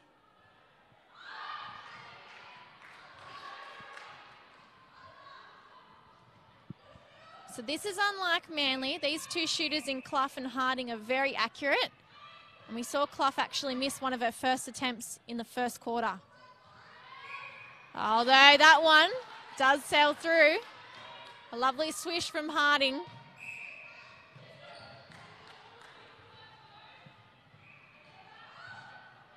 But certainly Manly, as we see Miller with her foot over the line, giving United a throw in. Their accuracy with their shooters has been a really big talking point. Last week against the Panthers, they didn't need to make any changes to their shooting lineup. In the first quarter, it was 92%, and that continued on the same for quarter two. It dropped to 80% in the third quarter, the championship quarter, but then pushed back up to 91% in the fourth quarter. So that's really high stats, Jo. It is, and they're not afraid to go to the post. They are getting opportunity all over the circle and just trying to nail them, which is really pleasing to see. If you're looking to push up through the pathways of the New South Wales netball system, what do you think your accuracy percentage should be at? I think it depends on your scenario. If you're in a pressure game, you want to be up in the 85% to 90, realistically. But I think in training, you shouldn't be afraid to miss. That's when you can have your misses, trying out new things. But certainly in games like this, you want to be over 80%, so you're backing up for your team. And so the fact that these young girls are able to back up that 92% in 2 quarters and then come back and sort of keep that going all game, what does that say about them? I mean, they've obviously got great confidence, but if they're also sharing the load in that shooting circle, it's awesome. You've got 2 shooters. The defenders don't know which one to double mark or go on. And, yeah, it really spreads the play, and there's no one to stop. Harding, stuck for an option, goes back to the transverse. And Miller, oh, big fall.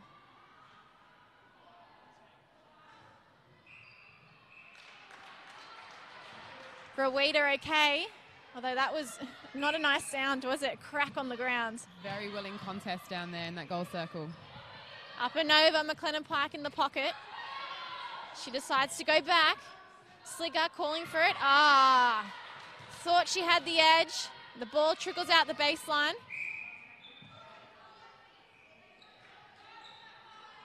Metaxoli on her own.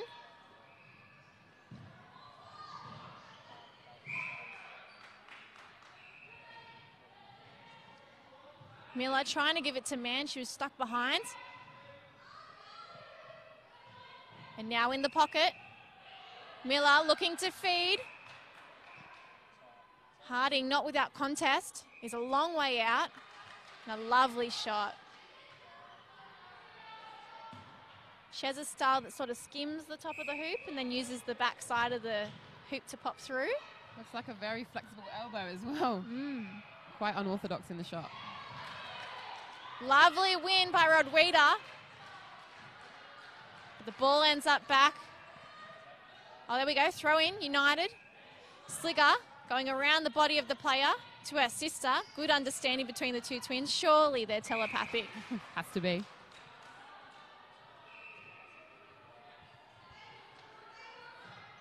McLennan Pike on the bounce. Slicker up and over. Metaxoli does well to get her hands in it. But United do get a penalty on the edge. An easy feed low. And then over the top of the defender. Ward finishing the job. So 7 apiece, and we've only got 4.5 minutes of play. I think that you are right with your opening statement in that these two teams seem to be pretty well matched. I think they're well matched, but I think the contest is going on in all areas of the court as well. No one's having an uncontested pass, and it's just not easy to get the ball down at the moment. Slicker calling for it. Telling McLennan Pike, I'm here, give it to me.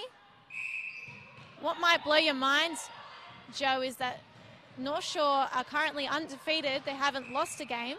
They drew last week, 53-all with the Sparks. And then they're playing against a side that's 7th placed here tonight, and you can't split the difference. I think sometimes when a team's on the top of the table, other teams just want to really go for them and try and take you out. And I think that might be what's happening here tonight. The contest is being laid down. Do you know, it reminds me of another sport in Serena Williams. I'm not sure if you saw her quote over the weekend in Wimbledon, but she was talking about how because she's the best, everyone rises for that game. So she plays every single competitor at that level. And that's almost what you're talking about in this scenario. Yeah, you have to play your best against the best, and that's what these teams are doing tonight. And it is true in many sports. You want to beat the top dog, and it's easy to give your best performance when you know you're playing the best. Oh, tries to keep the ball in play. But Slicker will take the throw in for United in the midcourt. Rodwida to Burton. Slicker running across the transverse line, bounces it into Burton, gives it back. Still looking to get into Ward, and the ball, her pass was too long.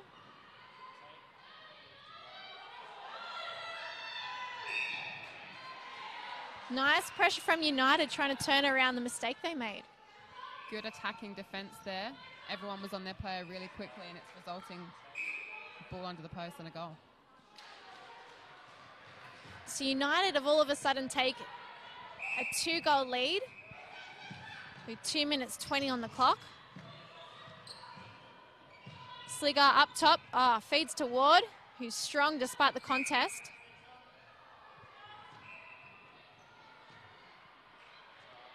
She's away out, Slicker. Just love a little pop. Beautiful shot from the sweeping goal attack.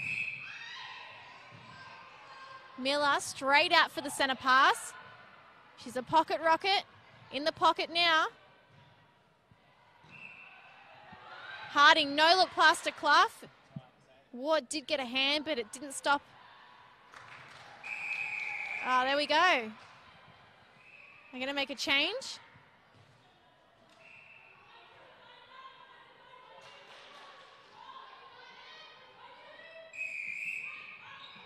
Manly swapping around their defence.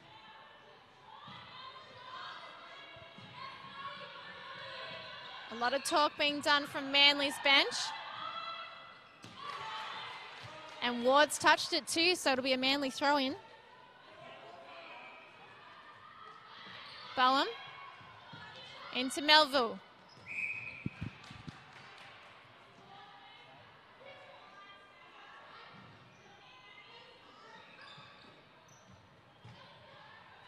Oh, quick work to Miller. Split seconds before Sligar came through. Harding now looking to use the circle. Finds space all on her own. In fact, both shooters found space very easily then. The defender's stuck in the middle. They split the circle in half and really attacked both angles, and the defenders didn't know where to go. Clough over the top to Mann. He tries to come back, just the edge of the court now. Miller waiting patiently. Clough's there. And they'll add another. We're level again. 23 seconds on the clock. Is there time for another shot? Surely there's time. United, Ward doesn't want to put it up herself. They go back. Sliger's found space at the back of the post. And she does the job. 11-10. Will United take a 1-goal lead into the first break? Miller coming off, tries to give it, but Rowita steals the ball. They can't level. And United will take that 1-goal lead, 11-10 into the first break.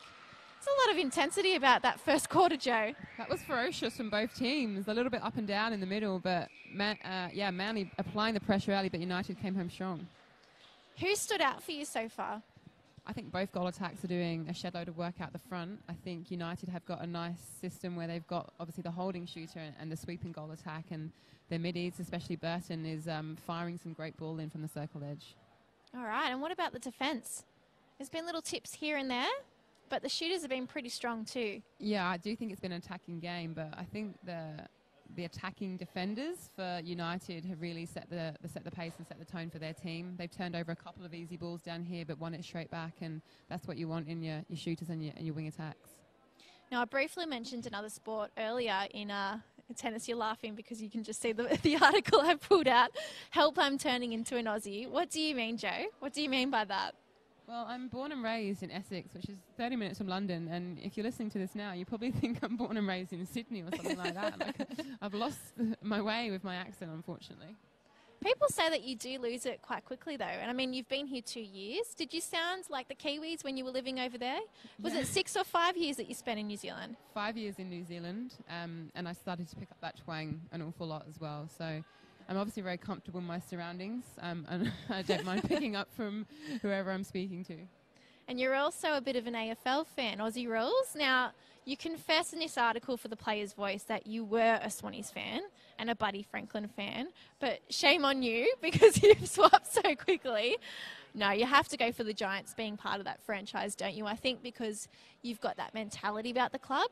You know, 3 teams, 1 club at the stage that you're at. It's sort of be remiss of you not to go for them, wouldn't it? Yeah, and once you step foot inside the Giants building, you realise that, you know, if you've got that badge on your shoulder, you really are a Giant. And watching the boys train and the AFLW girls train as well, it's all about, you know, putting the club first. And, yeah, I'm definitely a Giant supporter now through and through.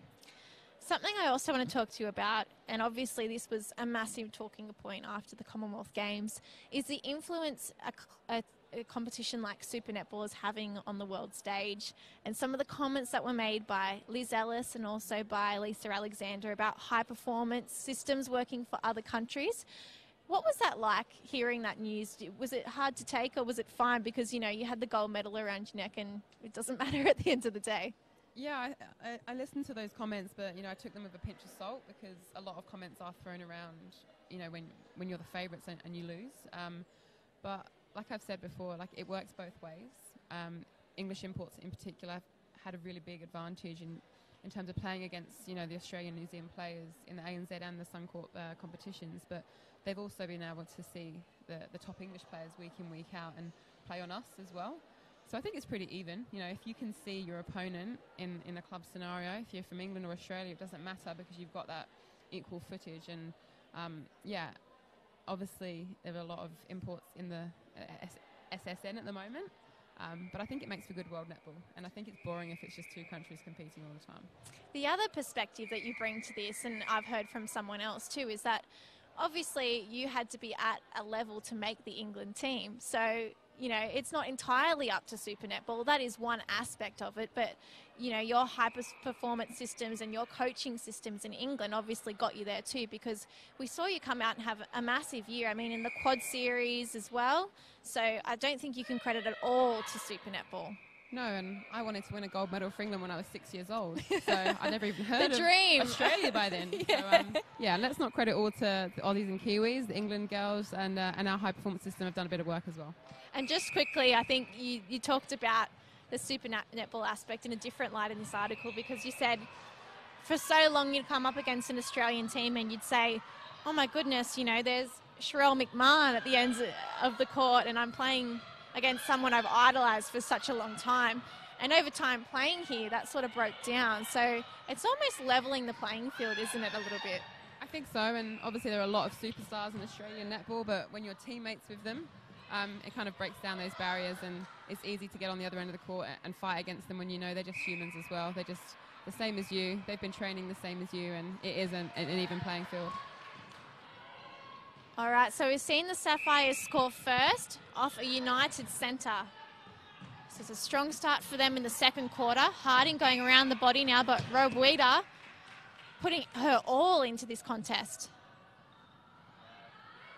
Clough with the penalty shot. 2 from 2 in the second quarter. Manly, who were down by 1 goal at the first break, clearly making a challenge and trying to change that around when we head to half time. McLennan Pike feeds straight toward a tall shooter. Very loopy shot.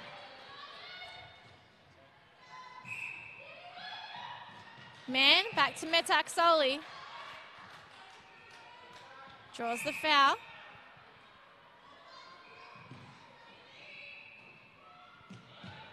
To Annie Miller on the transverse line now. Not happy with her options. Goes skyward. And the call goes the way of United. That was fair too. She came from the back. She did. Good front positioning from the defender there. Ball was always going to go to her.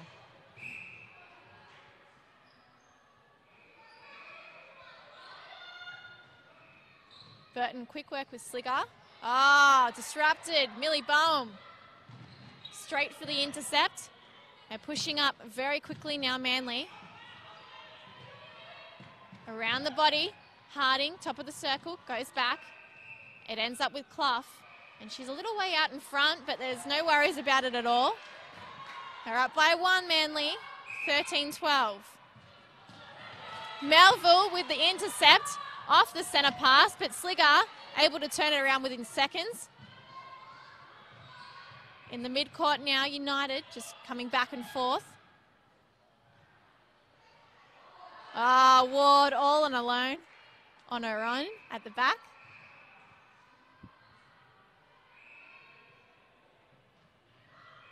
Decides to offload. It's an interesting one considering they were both the same space away from the net and Ward was pretty well set. I think sometimes the shot feels differently, and especially if you've had a couple of attempts at it, you just want to pass it on and make sure someone else nails it.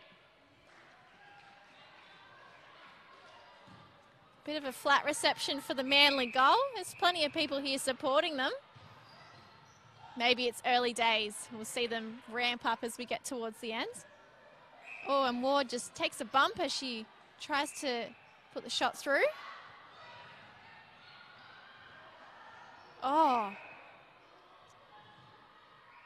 Everyone flailing their arms around trying to get the ball.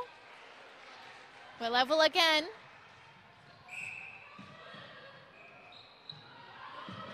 So Manly able to nab a little 2-goal buffer at the start of this quarter, but we're already level.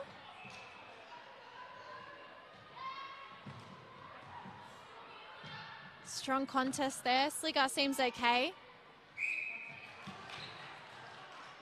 On the edge of the circle, Miller now. Penalty pass, up and over. Clough just allowed to come a little closer to the post with the penalty.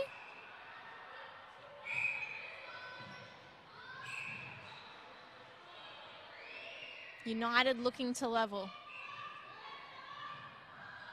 Sligger all on her own. And we've seen that a few times in a row now where both the Manly defenders get caught up on one player, Joe. I think they're focusing too much on the big tool at the back, and then Sligger's coming in and taking the hard drive to the post, and she's doing it superbly timed. Oh, how about that pass? Miller into Hardin, keeping the ball in play. But she doesn't get the goal. It's a hell ball. These umpires very quick to make decisions. Keeping it fair. Little fake from Sligger, goes around the body. There's a step. Harding outside the circle. Oh, Ward.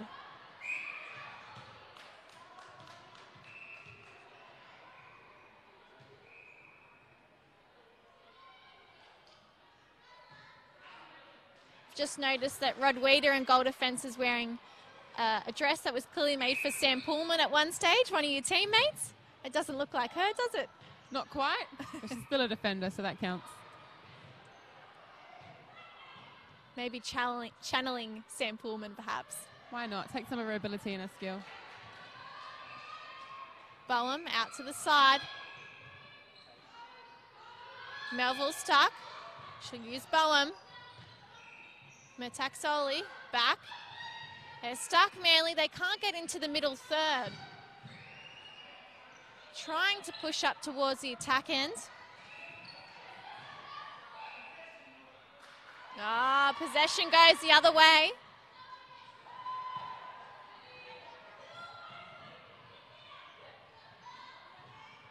Oh, tip, Miller.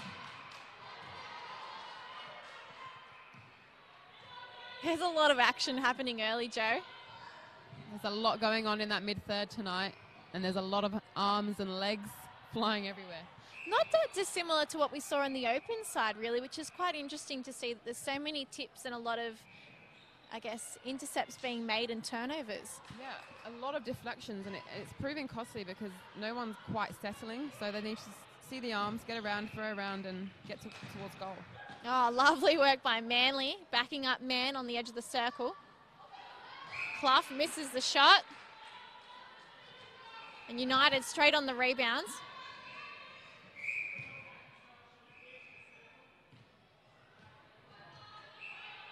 So the Sapphires are up by 1. We mentioned before that they're 7th on the ladder at the moment. Miller stuck for an option, goes back to Man. Metaxoli transverse line, uses the pocket, and they're feeding.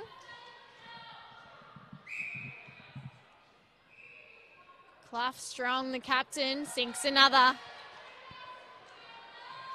It'll be interesting to see, Joe, whether this even contest continues on throughout the rest of the match or whether United show why they're the top team and that they just keep their foot on the pedal. Feels like at the moment that Manly have the upper hand and is coming through Clough. She's doing an awful lot of work out the circle and then coming into nail. So United need to stop the rot here and score a goal of their own. The thing is, I keep mentioning they're 7th on the ladder, but they're only 2 points behind 5th and 6th spot. So with a win tonight, they could push up and easily nab a spot close to making the top 4. We're only in round 8. As I mentioned before this game started, we're at the midway point of the season. So there's plenty of time to turn things around. It'd be pretty impressive coming from the bottom of the ladder into the top 4. Yeah, and why not start your season turnaround against the top team, like we spoke about? Playing the best brings out your best, and that's what they're bringing at the moment. Man with the fake. There's players caught up at the back, but Manly play on. Miller, top of the circle. She uses Man, using Metaxoli now. Pushing up into the circle. Harding, baseline, decides to offload. Clough underneath. And in front, doesn't miss. And all of a sudden the Sapphires are up by 5. It's a pretty nifty lead for them. We've got 5.5 on the clock. Ward eager to make the deficit that little bit smaller. Does so. And now there's 4 goals difference. Mann, no option for the centre pass, has to go back. Miller coming through now with a drive. Harding in a channel. Perhaps not thinking quite clearly, has given the ball straight back to United. Clough was caught behind. And a strong pass ends up back in Manly's hands. Boehm just has the edge and able to take an intercept that was meant for Ward.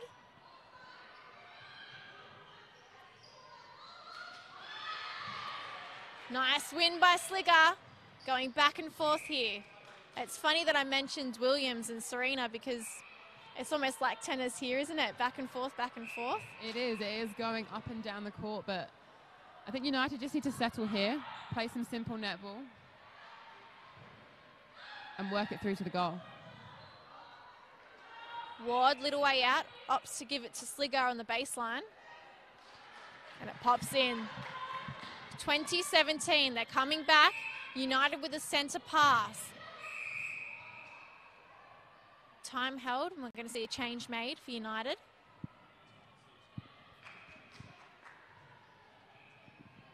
Lots of changes being made.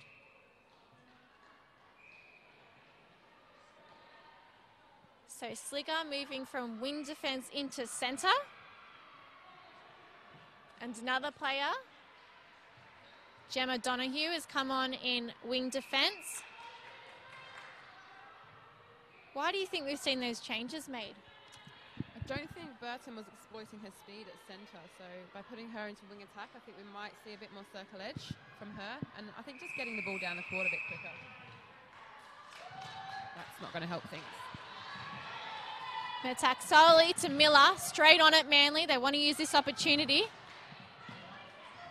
Everyone's rushing. It's almost like the start of the game again.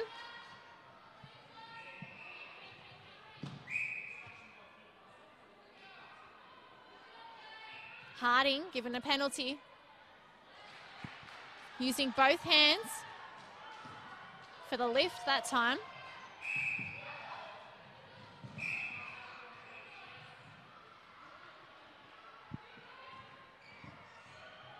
Melville with the penalty to Miller. Clough inside the circle. Joe, just tell us what that little hand is about. Obviously, Mann, it was her penalty. So why did she need to put her hands up then? I think just signalling to the umpire that she was ready to take that, and that's where the penalty was set. Often you do see players wanting to take the ball nice and quickly, but the umpires deemed it to be somewhere else. So just making sure that clarification that was ready to play on the right spot. And quite often you also see the opposite, where the player being pulled up puts their hands up. Is that more of an acknowledgement to say sorry? I don't know why you'd ever say sorry, because obviously you're trying to challenge and contest for the ball, but I think obviously it's a sorry to yourself, sorry to the umpire that you got caught. Coming through now, Donoghue. Quick work in the midcourt. Lovely feed. Burton over the top of the mess into Ward. And the loopy shot goes through the net. They're back within 3, United.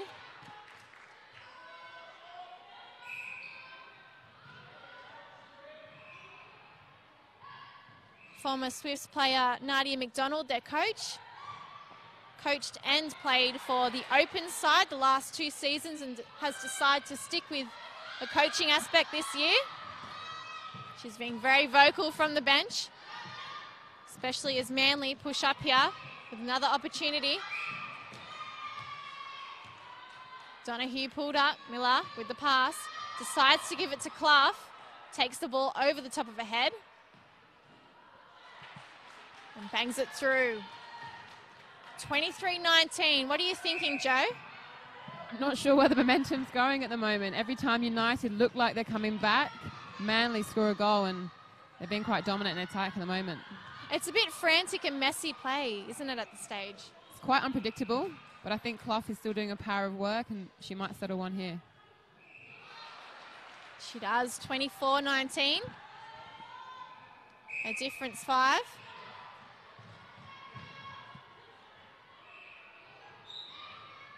Quick work here. Oh. The feed comes off, but they'll get another attempt. Ward puts her hand up, says, give it to me. Sligger, edge of the circle, has got it now, and she gives it back to Ward, who's in front. Hasn't moved since getting the ball the first time. In a better headspace to take the shot.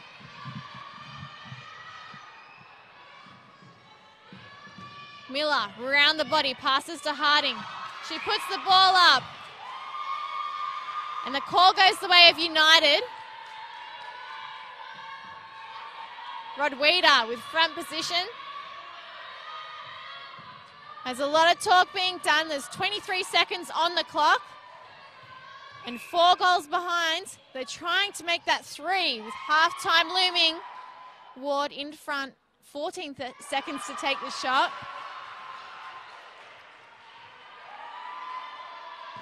And with a centre pass in their favour, they've got 5 seconds to make something happen here. Surely there's not enough time. And a little tip from Men ends up in Ward's hands, but slows down the clock.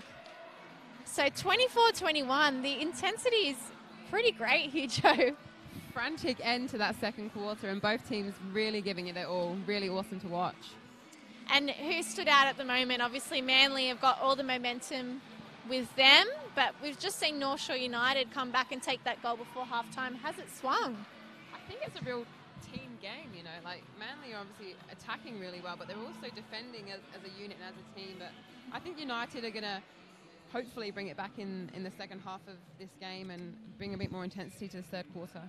So looking at the quarters split, the Sapphires doing better in that quarter, 4 goals more than United, 14-10.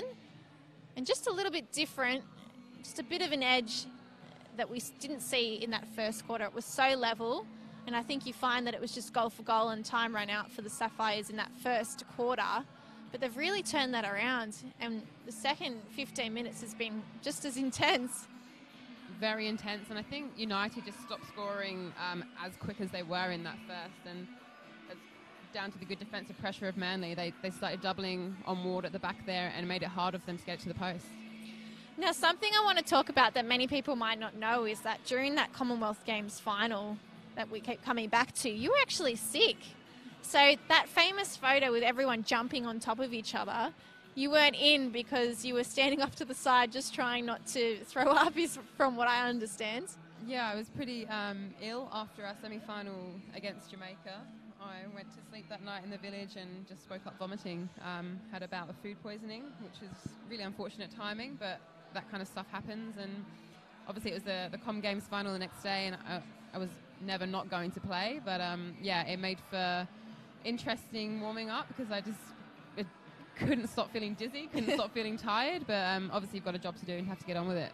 And you also broke a rib before you played the grand final for the Giants last year. You must be pretty tough, Joe. I don't think I'm tough. I think I'm unfortunate. I put myself in awkward situations where I'm often falling over. But yeah, the rib was pretty painful last year. But again, you do anything you can for your side, and a couple of injections and I was good to go.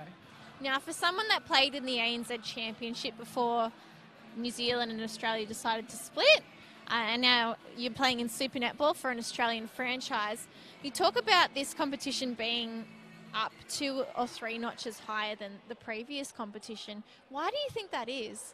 I think it's partly to do with the style of play. I think the Australian style of play is there's so much body involved, and every contest is willing. You want to put your body on the line, and sometimes you have to just to get like an easy centre pass. But I also think the stature of the franchises in Australia has really risen the game over here. They're very professional franchises. I think Netball Australia have done a good job in setting a precedent for this league to be the best in the world, and they've attracted the best players in the world as well. So it's not just the Aussies playing. There's girls from England, Jamaica, South Africa, Malawi, and it makes for intense competition each week. I believe there's about 17 or 18 imports in the league at this current time, and that's probably gone up with the new Swifts player coming over too. What can you tell us about her? Yeah, Nat Haythornthwaite joined the Swifts last week, and she's an absolute gun. She played a big part in our Commonwealth Games campaign, and she's been a solid Super League player back home for the last 4 or 5 years. So really pleased that she's had an opportunity to show what she can do over this side of the world, and fingers crossed she keeps performing the way she has been for the last couple of years, and hopefully we'll see a lot more of her. So just on that note, you made a comment in this article that I kept coming back to in the player's voice, about how it's not always enjoyable to play because you're never going to have a comfortable win. That's really interesting, isn't it? Because a lot of people watch netball, especially when they're younger, and really strive to get to that level. And many people don't understand but that it's not a fantasy world at the top. You know, there's ups and downs, and sometimes it's grueling matches that really take it out of you. Yeah, and I think it's the easy part is that you get a contract and you make it, or you play a game for England and that kind of thing. That's the easy part. It's actually the week in, week out grind, and our bodies are not indispensable, and we're not indestructible. We have to put in the hard work every week, and it hurts. You're falling on a panel of wood if you don't get the ball, and that hurts to pick yourself back up from. And sometimes when it's not going your way, or you're not having the best individual performance, you have to just suck it up and play for your team, and it's not always fun. And what about playing at the national level? Is it the same there? Yeah, I mean, when you're playing for any team, you feel a certain amount of pressure, and for different teams, there are different amounts of pressure. When you play for the Giants, the pressure's big because you want to perform for your club and for the wider Sydney community. And then when you play for England, you're representing a whole country, and that's when the pressure really starts to come on your shoulders. But ultimately, that's what I love. That's what we love. That's why we play the game. And it is fun. The whole experience is fun, but just some moments, they are grueling. So Lisa Alexander announced her Australian Diamond squad that's going to take on some of the matches coming later on in the year in the Quad Series and the Constellation Cup, and then also we're heading over to England, as you mentioned before, for the World Cup in Liverpool. So one of the players mentioned in this squad was Jamie Lee Price, who next to her name has 0 caps because this is her first call-up. You know Jamie quite well. What can you tell us about her? Jamie Lee is a really hard worker. I'm absolutely stoked that she's been awarded this opportunity because she's working really hard, and for a kid to come over who's lived in New Zealand for 10 years and come to Australia and try and pave her pathway in the Netball Australia world is tough. She showed really great resilience to join up with the under-21 Australian team last year before that World Youth Cup, and came away as the World Player of the tournament, which is awesome. So I think it's a great reward for her. I know she'll grab this opportunity with both hands. She knows, again, this isn't the easy part. The hard part is now making that 12 and getting on the court, and I think she's up for the challenge, which is really exciting. And in 2015 to 16, that season where the ANZ Championship was still happening, she won the New Zealand Conference with the Magic. Were you with her at that time? Yeah, so we won that together, and then a couple of weeks after that, she was making a life-changing decision to move to Sydney. And for a 20-year-old to make those types of decisions, I give her a full amount of respect and credit, because to move away from the life that to go and chase your netballing dream is tough. But I think she made the right decision. I'm glad she's playing with me at my club, and yeah, she's an absolute darling. And I think that really speaks about, if she's done everything she can in the New Zealand side of the competition, and then Australia were going to bring out this new league that was going to push everything up another notch again. She really did need to make a contest for a spot over here to really push her career forward, didn't she? And I think, chasing opportunity, you always want to chase the biggest opportunity in your life, and coming to Sydney would have been really scary for her, but it's the biggest thing she could have done, and it's the best thing she could have done in my opinion, and I think it's paying off for her. Like I said, to change your life at 20 is massive, and I think it's great that she had the courage to do that, and hopefully she'll be rewarded for that in the coming years. Are her family still back at home in New Zealand? No, they've actually come back to Australia, so they're up in the sunny coast, and they're forging new lives for themselves up there, so she's got that network. And so if you didn't know, Jamie Lee's father is Steve Price, who is a former professional rugby league player in the 90s and 2000s here in Australia, retired as Queensland's most capped Origin forward. And she's also related to Brent Tate, who's a pretty big name in rugby league over here in Australia. So some more sport and DNA showing up in a different code this time. So back out on court, Manly went into the break at halftime with a 3-goal lead. So we see War trying to sink the first shot in this third quarter, and she does so. Little high five between Sliger and Ward. Doesn't look like there's any changes to either side. And Melville with the intercept for Manly. Burton trying to force something there. Harding tripped. And unfortunately the ball sails over the back line for United.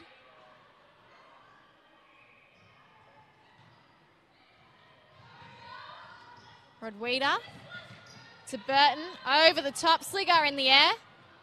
Goes up, down, and then feeds straight. And with a little hand from Metoxoli, United get the throw in and they go straight to Sliger, who is waiting on the right-hand side of the post.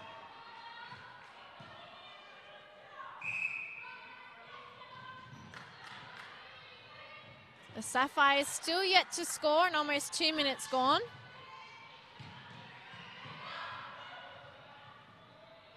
Harding popping out, tries to give it to Clough. Rodweda does well, pushes the ball away and keeps it in play. Here come United, eager to prove why they're top of the ladder. Sliger pushing forward for the ball. Misses, no one's there ready for the rebound, but Boehm is for Manly. And that's a big thing about shooters. You really need to be there to take the rebounds. Even if you're not prepared to get there for your own missed attempt, the other person needs to be there to get it. Otherwise, it's a missed opportunity altogether. Exactly. You have to have that connection with the other shooter who's always got your back, trying to, obviously you don't want to miss a shot, but sometimes it happens. Okay, United within one. Pushing back up the court. Rodweda, Sliger. Little fake, but gives it to Burton in the end. On the transverse line, they move around, Sliger to Sliger. Burton, edge of the circle. Tries to feed.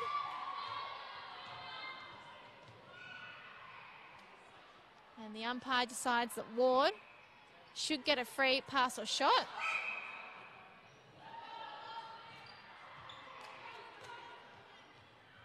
Ward just deciding that Sliger better take it instead. That was better work on the rebound, Joe. Great rebound from Ward, reaching over the top of both defenders to a shooting buddy.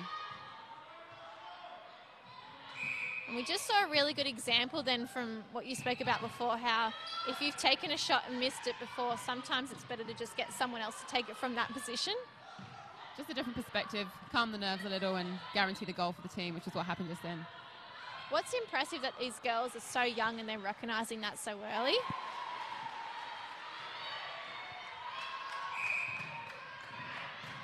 Man with the fake on the centre pass. Miller tries to bounce it into Clough.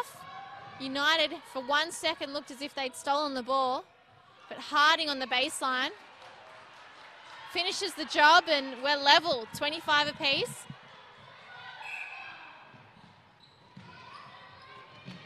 Too easy.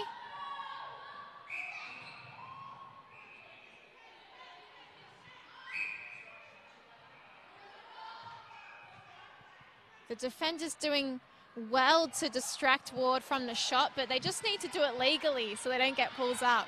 Stay in play and you've got a better chance of getting that ball.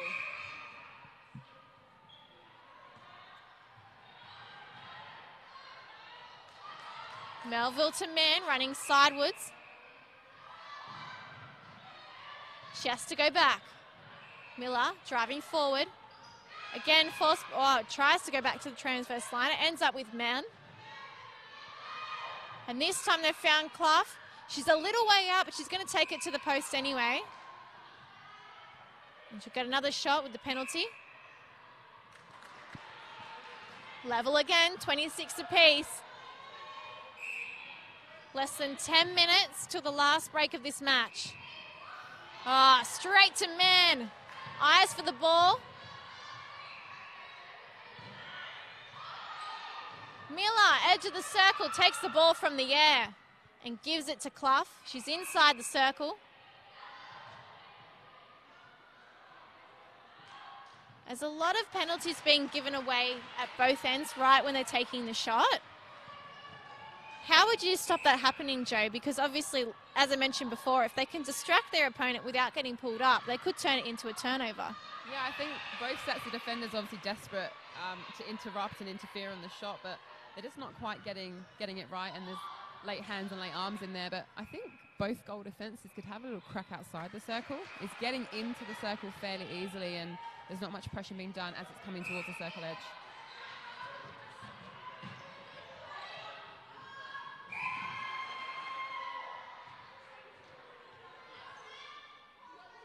Sligar in front with the penalty shot. Oh, this time Manly are on the rebounds.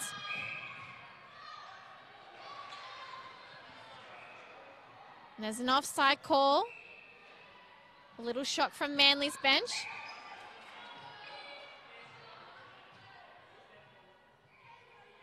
Bowen out of play.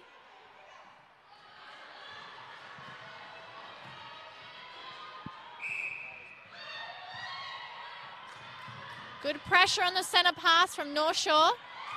Miller takes the pass, inches. Less than inches. A fraction of a hand in front of her opponent.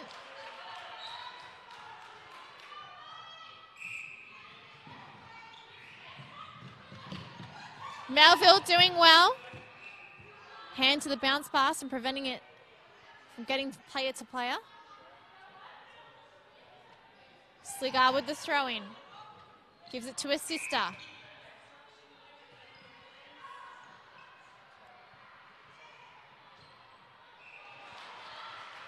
Back within one. The Sapphires still have the upper hand. Harding, a long way out for that pass. Now trying to push back into the circle. She's got strong defence from behind, but front position allows her to get the ball and put it through the hoop very easily.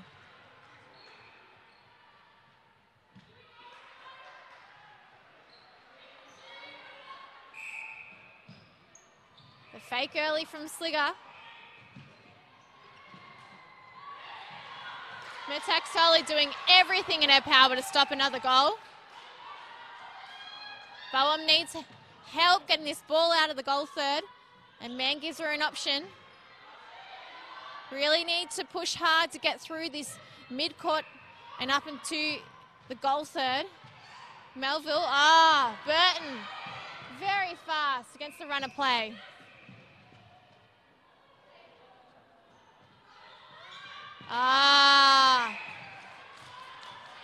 Bowen read the play better than United.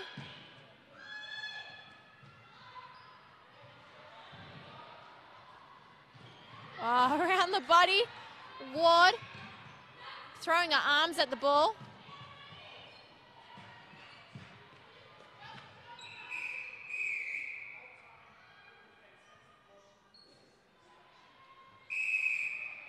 So a caution given to Metaxoli.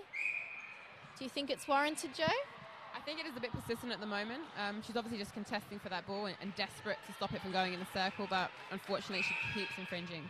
And Burton has a lot of speed about her, so sometimes the last-ditch effort to defend her is just getting pulled up. It's a little bit frustrating when you play against those nippy players because they always seem to beat you at the last second. So just a little bit of body readjustment and she'll be back in the game. Clough in a strong position, just on the outside of the hoop. United have forced a turnover. That was better work from Metaxoli. She had front position, came through at the right time.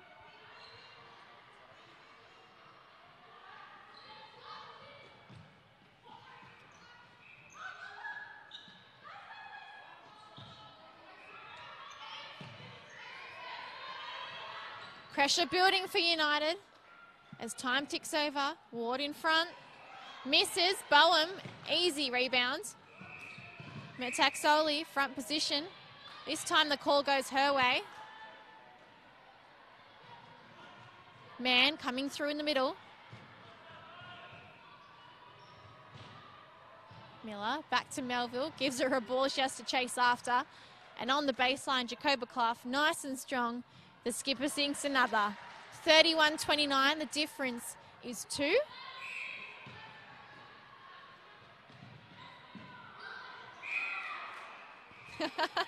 Miller with a cheeky little grin. She knows she was offside. And hesitation from Burton almost sees them lose the ball. The Manly defenders have really stepped up in the last probably 5 minutes or so. They're playing a split circle at the moment in against United in that attacking end. So it's a really confusing place. They don't know where to put the ball, and it results in bad passes like that. So a really confusing time for the United attackers at the moment. Both defenders on Ward, and the ball ends up with Manly as a result of the pressure.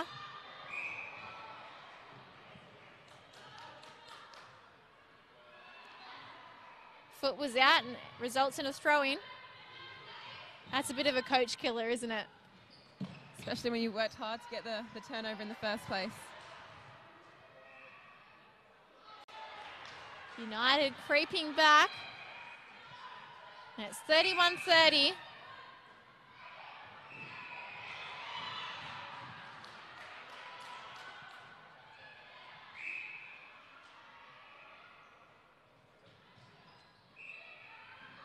Hardin goes back to the edge of the circle, then fires space at the back.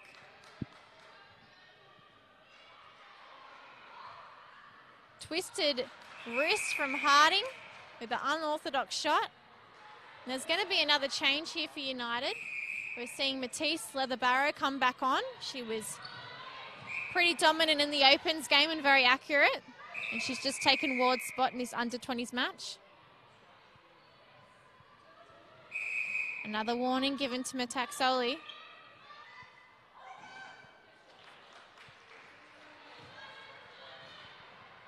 What's the rules, Joe? If you get 2 warnings, what happens next? I think it's a caution and then a warning, and then I think you're off. And I think that's umpire discretion, so it could be 2 goals or 2 minutes, depending on how the umpire's feeling. Right, there you go. Watch his space. Hopefully we don't see Metaxoli come off.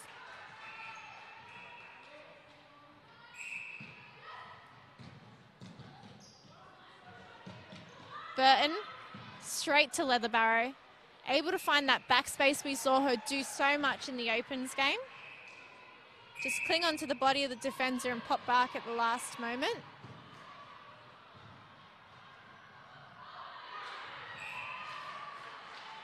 Turnover. Contact goes against Jacoba Clough. And United have a chance to go level here. Manly doing everything in their power, and Melville with a tip. Although the ball looks like it's come off Leatherbarrow.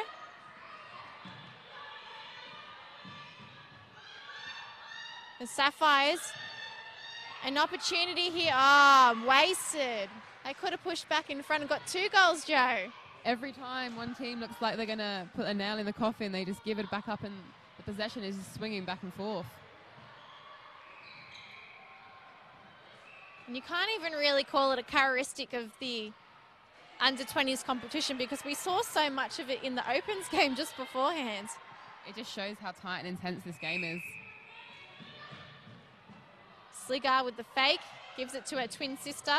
Burton feeding to Leatherbarrow. Oh, they keep the ball in play, somehow get it to the right player. And Sligar does well, composes herself before offloading the ball to her sister in the circle. And finishes the effort. They're in front, United. 34-33. Manly will need something special here. I can't waste this opportunity. Nice feed, man, to Clough. Patient with the pass and shot. 20 seconds on the clock. Will we go level at 3/4 time? Leatherbarrow gives it to Burton. Sligar keen to add another to their tally. Misses. And with 5 seconds on the clock, Leatherbarrow is able to add 1 goal. Oh, that hurts, doesn't it? Beautiful rebound from Leatherbarrow at the end there, just to send her team in with 1 goal advantage at 3/4 time, though. This is a really hotly contested match, and I keep bringing this up in terms of the competition where it's at this halfway point. I mean, undefeated, we see North Shore United just come back there, and I think that experience is obviously what's got them back through a lot of games. They've got that fight in them. I don't think they've ever given up. So even though they've been down for the majority of this match, they've kept fighting and they've kept doing it as a team. And you know, the defenders are doing a really good job. They're turning the ball over early before it gets into the Sapphire shooting circle. And I think now the United attackers are starting to get a bit of free flow, getting that ball down to the shooters with a little bit more ease, and hopefully they'll start finishing off with a little less pressure on them. We spoke before in the second quarter with Manly winning that quarter 14-10. Well, they flipped that result and North Shore came away in that quarter 14-10. And I think that, again, speaks to how tight this competition is, but also the swinging momentum of this competition. Definitely, and I can't wait for the fourth quarter now, because if there's anything to go by, it's going to be a great contest. But, yeah, hotly contested throughout every position on this court. All right, let's talk Super Netball, Joe. So the Giants obviously were in a great position in second place and last week faced a pretty tough loss to the Firebirds. What happened in that game? I mean, you guys got one up on them in, I think it was round 4 or round 5 of the start of the competition, and then this was a pretty dominant defeat from them. Yeah, they really taught us a lesson in how to be clinical.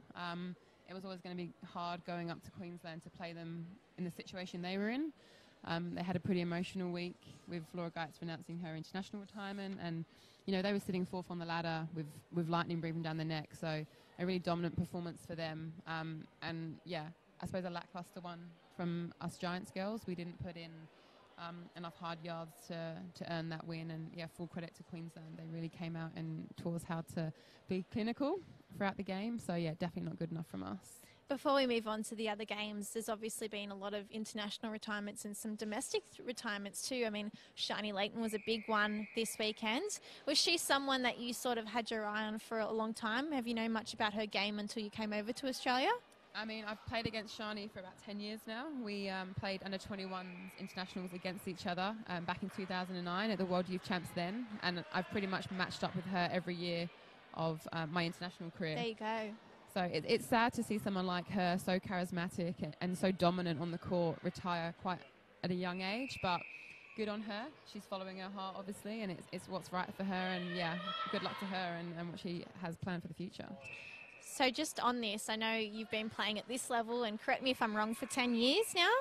Yep. Any signs of that happening for you? Or are you still loving your netball and where you're at? I think I'm still loving my netball. I'm not sure if my knees and ankles and joints are still loving playing on a wooden floor every day, but no, I love getting out there. It's still a privilege to play over this side of the world especially, and I can't see myself retiring anytime soon.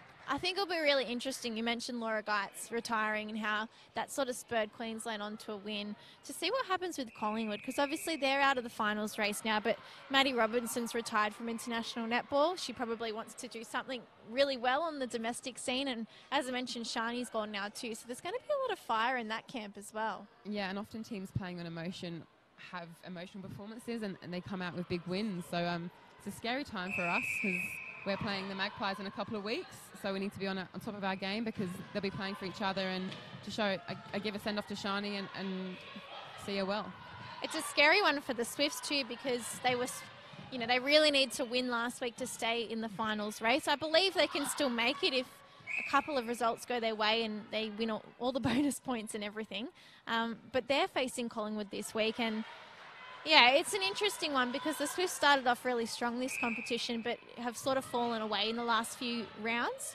Yeah, they did start off strongly, and I think it's credit to the work they did in the pre-season. They were a pretty fit team, but you know, it's going to be a tough road for the Swifts if they want to make the finals. They haven't done themselves any favours over the last few weeks, but anything is possible with this new bonus point system. I think they've got 24 points up for grabs, so let's see what happens.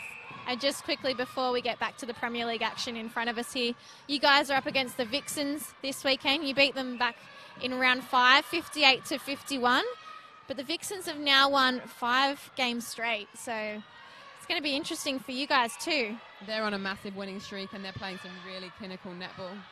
One of the only 2 teams to have beaten the Fever, so it'll be interesting when we go to Melbourne. We know we've got to play a lot better than we did last week, so it's going to be an action-packed weekend, that's for sure.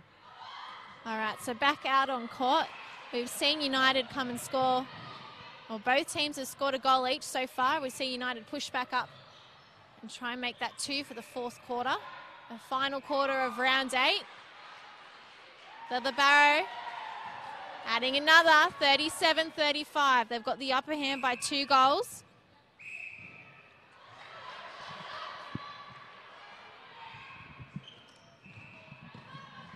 They've seen one change for Manly. Ellen Brown's come on in wing defence.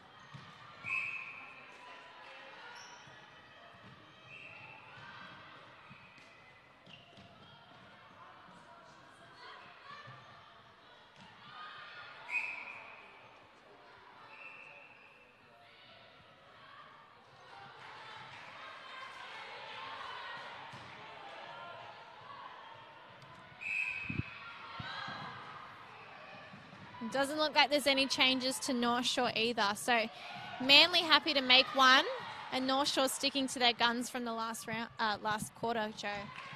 You cannot tell who is going to take this one out. It is literally neck and neck. Well, we're 37 apiece. North Shore did have a little 2-goal buffer. It feels like seconds ago. It's not quite clinical enough on their own centre pass a few seconds ago, so let's see if they can do better now. Melville running through, can't connect to the ball. And Leatherbarrow, she's got it. Oh, ball pops out. That's an important one. Manly really looking to use this opportunity. Brown giving it to Clough. I'll use her again on the transverse line. Miller decides to just feed. Ball goes the way of Manly.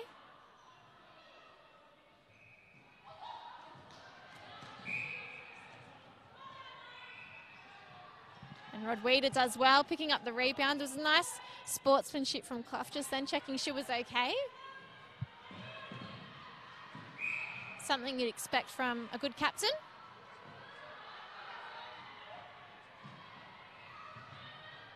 Force sideways.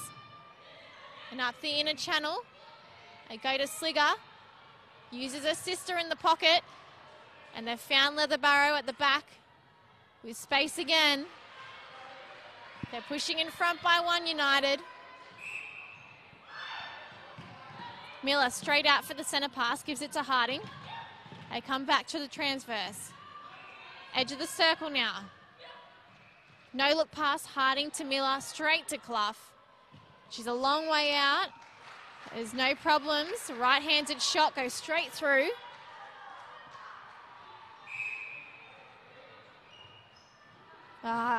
Easy cut and drive. Too easy for Leatherbarrow to find space, Joe. She finds that post like a postman delivering letters. She is all over it. That is brilliant.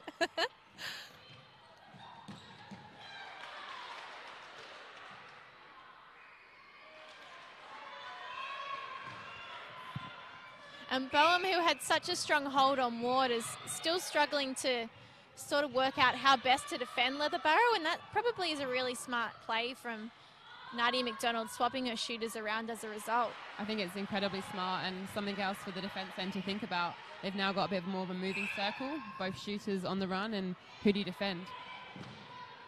Harding outside the circle. Lovely ball, weighted and drops to Clough at the right moment. Held ball. So the umpire's enforcing the 3-second rule. Ward to Sligger. Goes the fake. Ball picked up by Burton. Really could have been anyone's then. 41-39. They're up by 2 United, and this is their centre pass. Straight to Leatherbarrow, not wasting any time. All of a sudden in front by 3. This is an important centre, Joe. They really need to nail this one to stop the rot here. Clough, the reliable. They're back within 2. There's still a lot of time in this last quarter too. I mean, we've just got under 9 minutes. A lot can happen in between now and the end of the match. There is a lot of time, but it feels like the pace has just lifted a couple of notches. Both teams a bit more willing and a bit more frantic to get the ball to goal. Clough to Brown. Goes around the long route. Miller to Clough. That was easy play for them.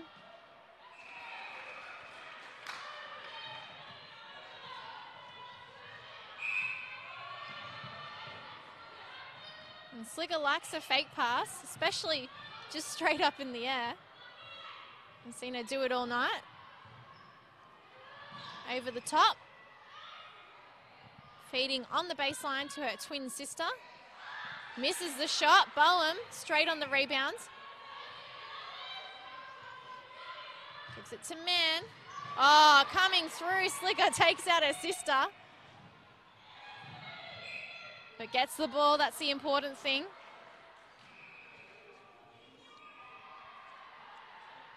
There's a lot of cheering being done on court up top.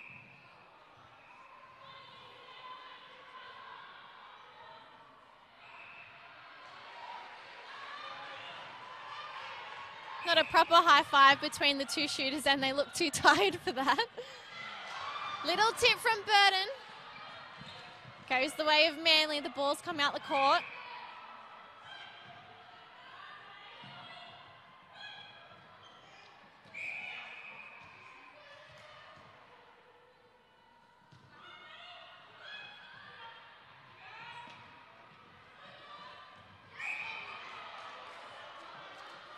It's a brave call.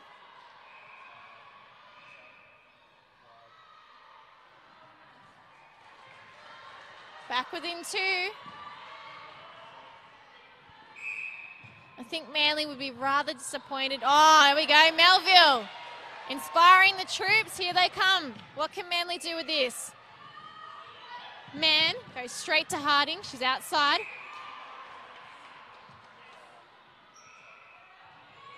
Clough, long way out.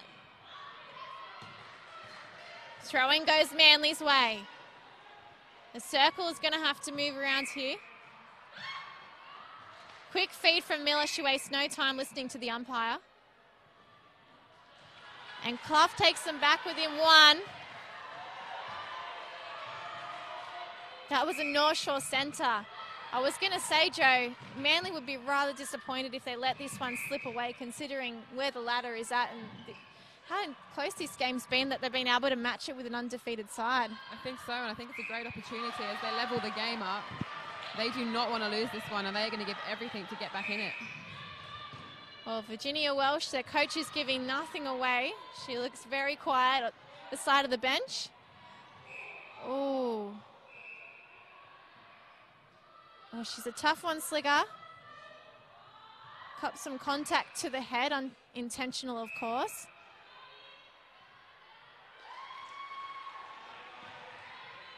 The game plays on. United up by one. Miller doing well to lose her opponent.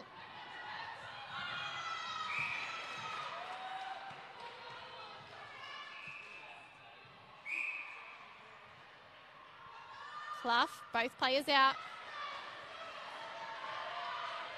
We've got 5 minutes left, Joe. Are you bold enough to make a prediction? Yes, I am. And I'll say United by one. Okay. Purely because of time. There you go.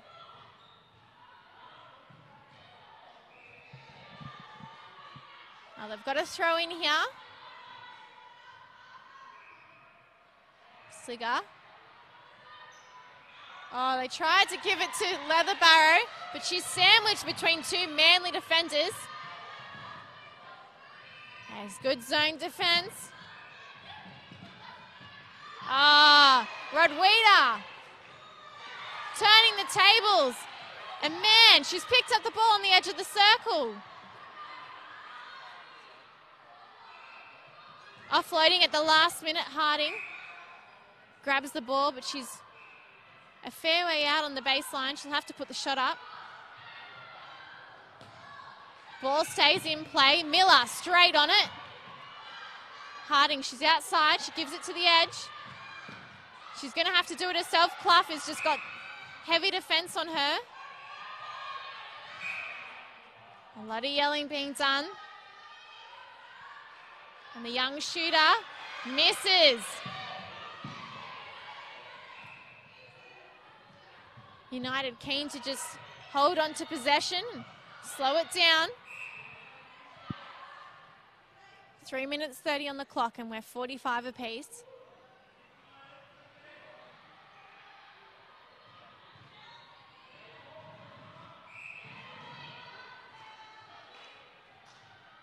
Is your net getting sore, Joe? Back and forth? There's a lot of action going on. I'm trying to keep up best I can.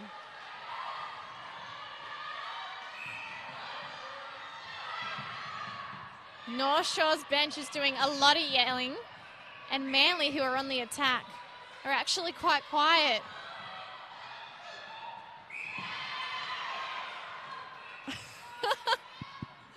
Their supporters are really getting into it, vying for them to turn the ball over. 46 apiece. What is going to happen in this last 3 minutes?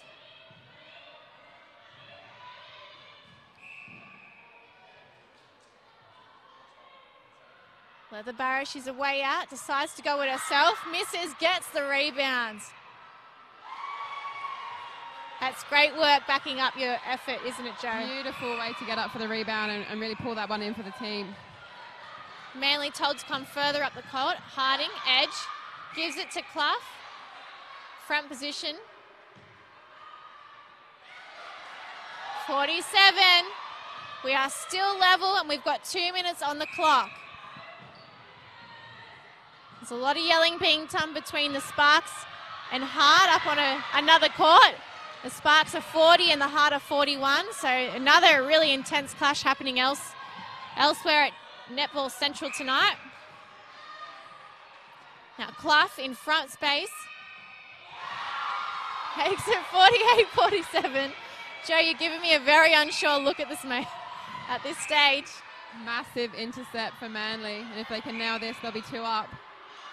A minute 30. Can the underdogs do it? Man, edge of the circle. There's a tip from Ward, but the ball's gone out. Manly will get the throw in.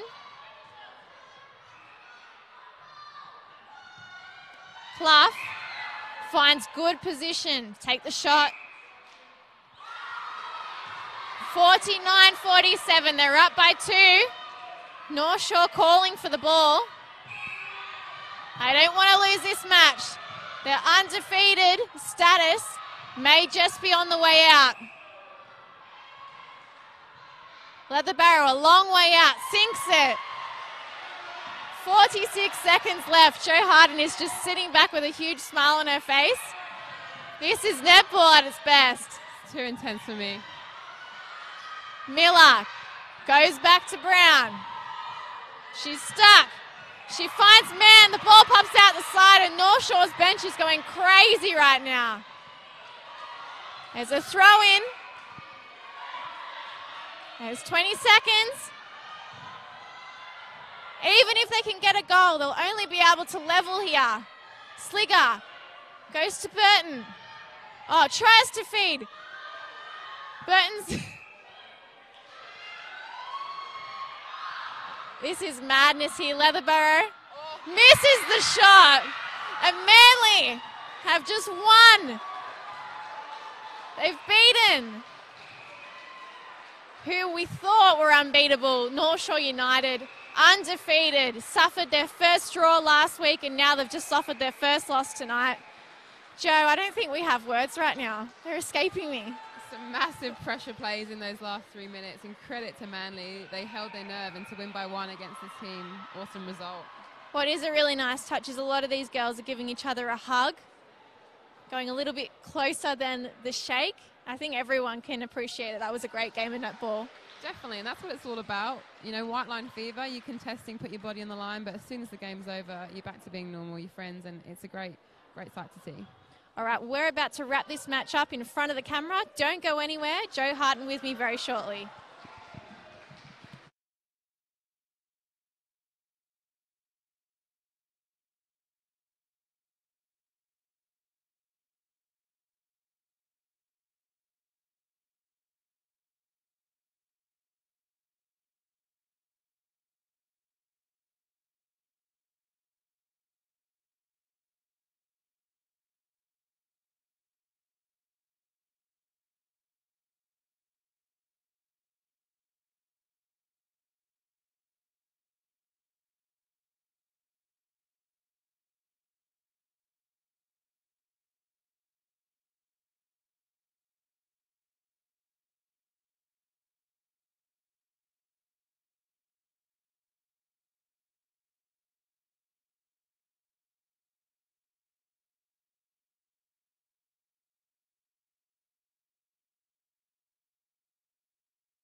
Well, Joe, I've almost lost my voice calling that match because it was just so intense from start to finish. 1 goal the difference in the end.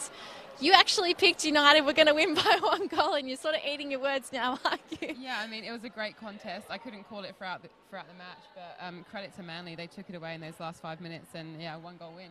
Heart-stopping stuff on a Wednesday night. What do you think was the difference in the end? I mean, it was very hard to split the 2 teams. It was, and I think it was just the persistence from Manly. They would not lie down.